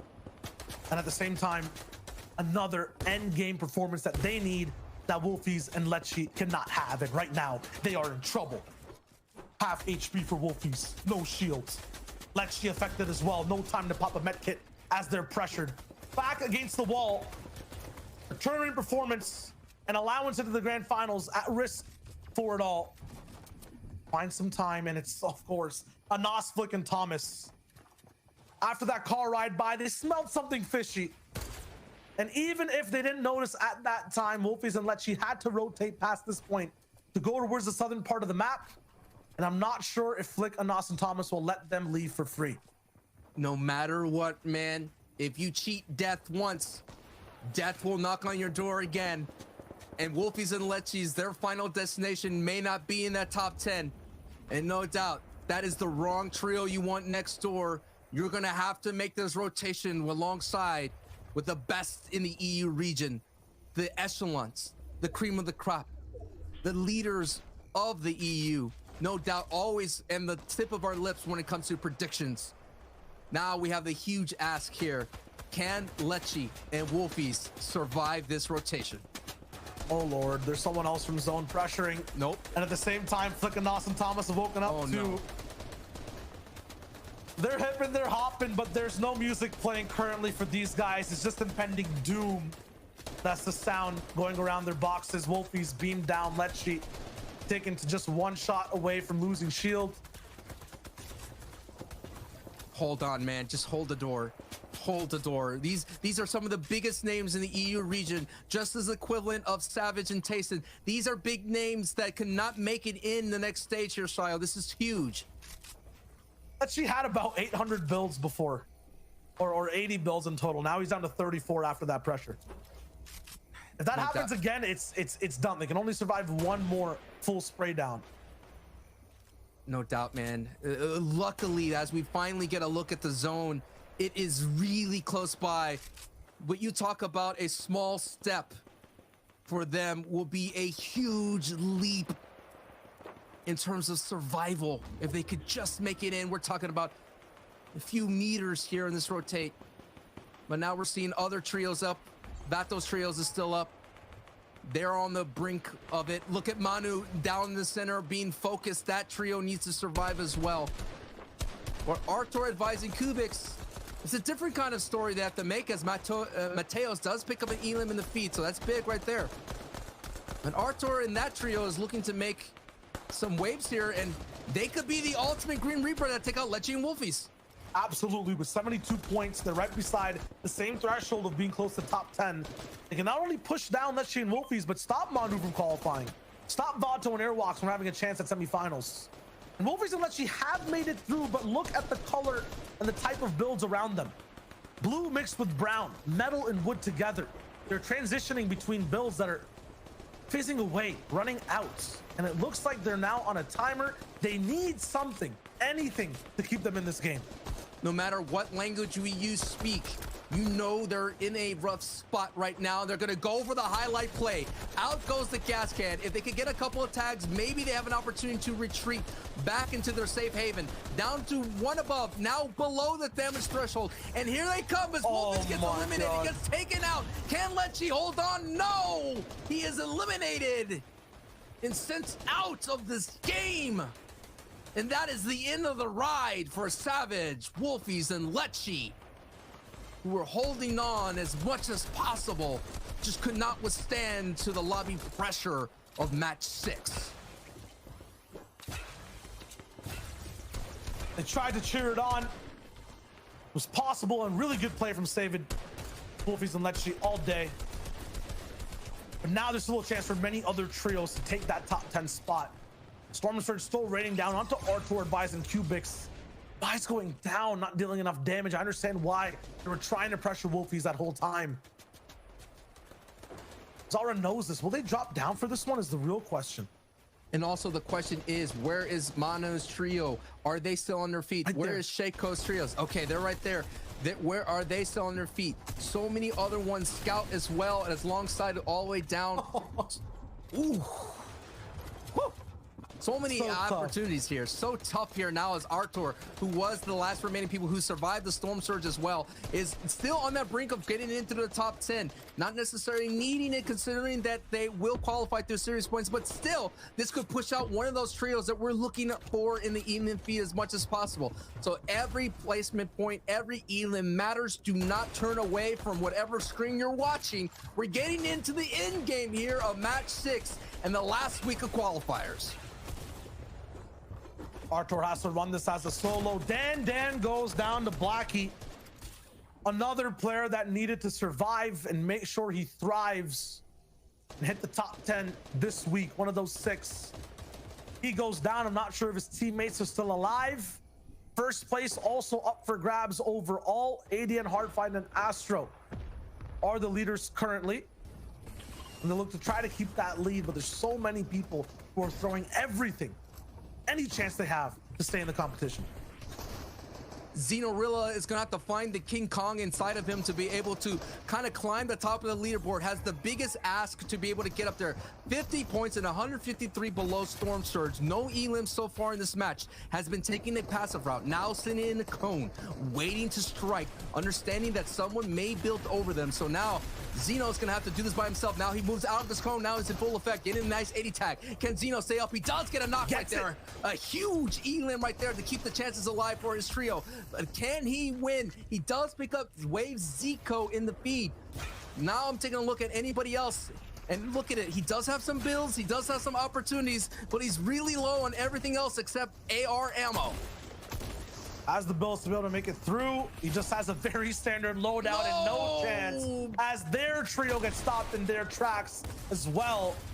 SD is one person who's still alive, who's picked up a few eliminations. Mosh will be the one to stop the dream for Xenorilla. Manu goes down to Exteriors as well. So all these trios who need the qual are dropping one by one like flies. They can't do anything to stick around at all. Nikov at low ground makes sure to make some space with Alpha to control that narrative down below. Storm Surge is still striking now, I think, for Mateos' team. Code goes down as well. So it's all up to Mateos as a solo to try to clutch the top 10 qual. Past that, Yox, Browner, and Rabbit have height. No RPG this time, though, it looks like. He'll have to use pressure and cunning mechanics to win the game. I'm doing my best to find one of our last remaining 6, and that has to be Airwalk's trio. I did see him. Yes, they're right there in the front.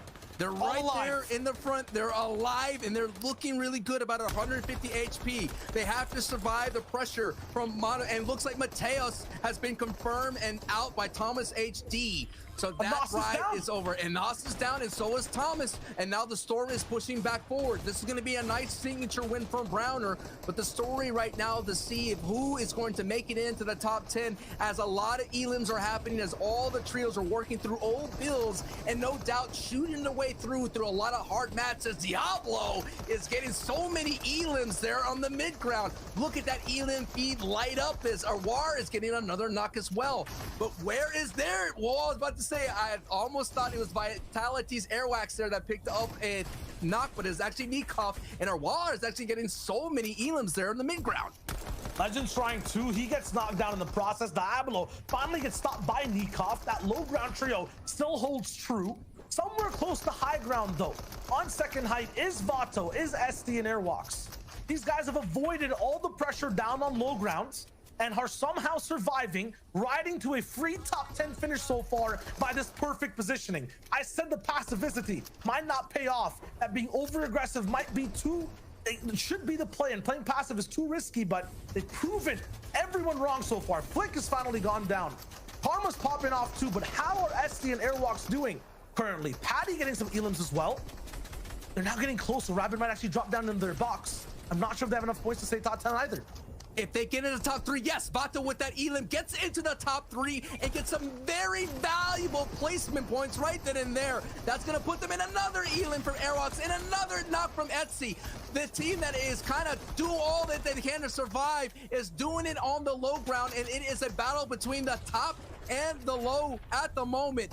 Can Airwax's trio get in with a huge statement? We mentioned it this entire time. It was the last game performance to get in week 1, week 2. It is game 6 where you punch your ticket in. And that's what Etsy, Bato, and Airwax are doing. It's a 3v2 situation. Now the pressure is down. Now it's a 2v2 situation. Let's see. A victory royale is still huge, and now it's up to Bato. Solo players saving a clutch out against the heel game is the question. Needs the siphon up to Rapid. Is it possible? Rapid almost going down. He does, but the siphon is not there for Vato. Still, with that performance and 103 points, they clutch the miracle qual, break the pattern of play they had through the day, and we will be seeing them in those semifinals. What a great showing from one of those great 6 trios who had to put everything on the line today.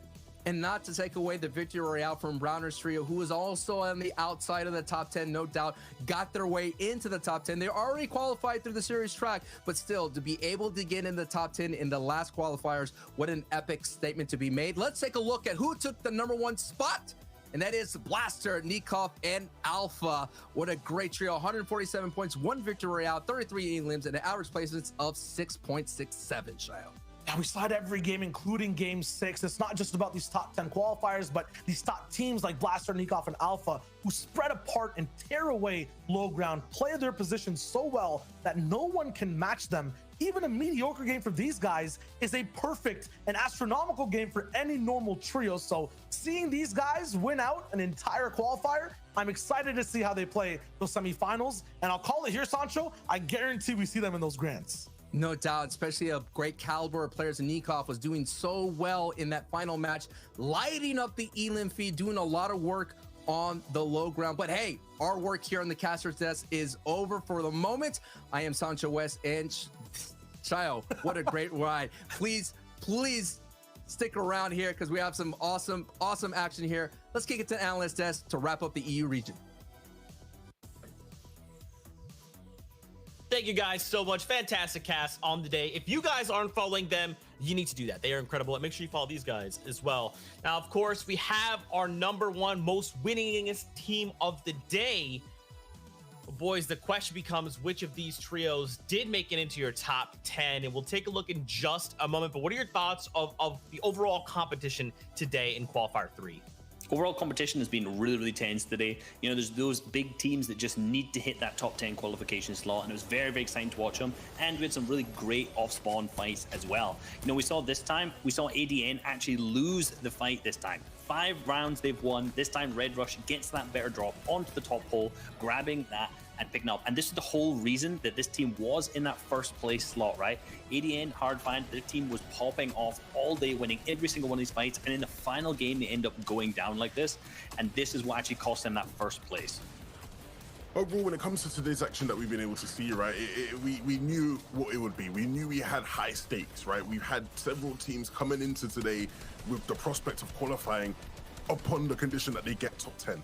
Some of them did, some of them didn't. And I think that's the beauty of Fortnite, right? It is this high level competition. There is so much skill that goes into it. So many things that sometimes are out of your control, but ultimately we saw some great action. We saw some great off-spawn fights, right? One of the better off-spawn fights we saw today, right? Seeing Saving Wolfies and actually switching it over to Steamy Stacks. And then as well as some great off-spawn, we saw some great end games. You see here coming down to the wire, Airwax, Vato, their team made it through. That's going to secure them their spot in the heats. Airwax as well, right? Former teammate of Nikov, who is first place today. So it's once again another good week for the Frenchies, right? So all around great stuff. Yeah, they've really been on top right now. And, you know, Blaster, Nikov, and Alpha is a team that stuck together all of last season too. You know, in season 4, they ended up placing 18th in that FNCS. They've stuck together, they've practiced, coming here in this qualifier 3 and taking that first place slot with, you know, some really, really good consistency as well. You know, 2 fourths and a first place overall. Actually, 3 fourths and a first place. So very, very well played from them overall. You know, and just one of those teams that's going to be there consistently on the placement. Maybe not like the biggest fraggers, not going to drop multiple 15 elimination wins, but just a really, really consistent team overall. That's kind of what we alluded to at the start, is going to put you up there into that top slot. Yeah, as you can see here on that next page, we've highlighted them a couple of times. They even picked up a victory out. Shaco, Screenio, and EMX6R. They find themselves in that top 10. Flick and Nas, Thomas, iDrop, Tayson, and Mr. Savage. Our picks going back to back here in 7th and 8th. You know, both of them being the first time they can get the top 10. We've seen them in multiple weeks, but finally being able to get top 10.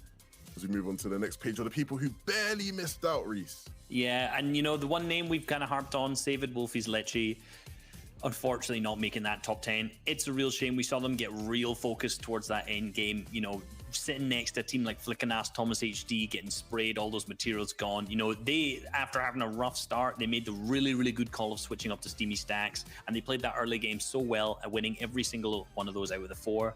But after that, you know, they did have some tough zones, some tough rotates, and unfortunately weren't able to get there. But one of the things we did actually miss to pick up on is in 4th, Airwax, Este, and Bato needed to get that top 10 to come through, and they were in that 10th slot beforehand, and they've moved up from 10th up until 4th with that 2nd place from that game. Yeah, and for the teams who barely made it, for the teams who barely missed out, the ones who actually needed to get top 10 in order to qualify, right, it can be heartbreaking, especially for the likes of David, Lecce, and Wolfies, right? These guys, all of them having fought through so much adversity in recent months, right? Even over the course of the past year, right? You know, Wolfies having injury issues, Lecce having problems with his old trio, David having, you know, problems with his old trios, and these guys, credit to them, right? They fought through, you know, regardless of what, you know, their final result is, these guys tried their hardest and, you know, somewhat deserving, right, of being even there. They are definitely the caliber of player you'd expect to see in the semis, and be a shame to not see them there. But ultimately, they're going to have to get back on the battle bus and wait for the next FNCS. Definitely, you know, and we're moving back to the victory royales from game 1. You know, we saw Stacio's team taking the high ground on the RPG. They started off the game so strong, but, you know, kind of didn't manage to keep that momentum going, which is actually one of the things we alluded to at the start. You know, a lot of teams often do that. Team who did keep their momentum was Astro, ADN, and Hardfine. You know, picking up that big victory royale in game 2, and, you know, almost losing it to the high ground, but winning it in that heal off with the chug splashes was really, really well played, and their gameplay overall was so good. You know, really, really hyper aggressive team, and they consistently were managed to get those eliminations through and get that big victory royale, and that's why they've ended up placing so highly. Yeah, the thing is for them, Reese, is that this is going to be a huge confidence boost, right? These guys prior to this weren't actually landing Slurpee when it's clear from watching today that they should be, right? They are so strong there off spawn. You know, it's rare that you see, you know, top teams sort of going back and forth and one team just gets absolutely destroyed. But we saw that today. ABN, Astro, and Hardfine dominated, right? And I do want to see them go into the heats, regardless of who it is in their heat, that land Slurpee and trying to alpha that spot, because I genuinely believe that if they do stay at Slurpee, they could be one of the teams we see in that grand finals. Yeah, and, you know, they're so strong off that spot, like we said, winning 5 out of 6, which is an incredibly consistent way to do that, right? And why would you'd have to think any other team who's thinking about contesting them in the semis or finals, you know, you'd have second thoughts, definitely. But obviously, we also watched the second victory, or the third victory there from Blaster, Nikov, and Alpha as well, who ended up taking the whole win of the day, and the one from Manus, Mateos, and Code. Our Spanish team, I bet the Spanish fans are probably, you know, a little bit upset that they didn't manage to get through, but overall, they played the day really, really well, but unfortunately, just weren't able to clutch out that top 10. Yeah, man, Viva España and whatnot, but the Spaniards weren't able to make it through today. You know, solid performances, right? We said it earlier, you can pick up a victory royale, but it doesn't guarantee you'll make it into the top 10, and so they're going to have to get back to the drawing board and figure things out for the next FNCS once again, because this was our final qualifier. Yeah, and, you know, that last game we saw Browner on high ground, that was actually 3 games in a row that they took height earlier on, and this is the game where they didn't have the rocket launcher, and it was one of the only games that they actually won from that. So very interesting that, you know, in a little bit less than ideal circumstances, this is where they win it rather than having that rocket launcher. And one of the real stats that people want to know and surely care about if they're keeping up with this day is the fact that the Shio analogy counter ended on 27. So that's what we're all here for. It's just the Shio analogy counter. That's why I'm here, really. No other reason. But hey, guys, it has been a fantastic day. That wraps up qualifier round number 3. Gentlemen, before we say goodbye, any final thoughts to prepare for next week's semifinals? I'm excited. You know, semifinals are always a very, very exciting time. Moving on to the finals after that as well. You know, the qualifiers, that's the first 3 weeks done. It's that intro step. It's the first bit done and dusted. Some of the teams will be happy. Some teams will be unhappy. The heats, that semifinal stage is going to be big for a lot of people. You know, it's a tough act. Top 8 in these teams is going to be tough in your heat. So it's a big ask, and I swear these teams are going to have to play at their best, and I cannot wait to watch those games. Yeah, I think Reese put that really well. Look, it's been a great 3 weeks of qualifiers. A lot of these teams, a lot of these players have fought their best, fought their hardest, but it's time to say goodbye to the teams who couldn't make it. It's time to wave goodbye, adios, as they say. As we move on to the next round, it's going to be about who can step up, who can take that extra further step to guarantee your spot in the finals where there is money on the line. That's right. Fortnite fam, we love you guys so much. Thanks for hanging out with us. And make sure if you want to see how this starts to wrap up, be here next week for semifinals. And the following week, we're jumping over to finals. So stick around, come back. We'll be here, same place next weekend. And don't forget, if you want more Fortnite, we're jumping over to NA East after a break. So if we don't see you, then till next time, we'll see you guys on the Battle Bus. Beep, beep.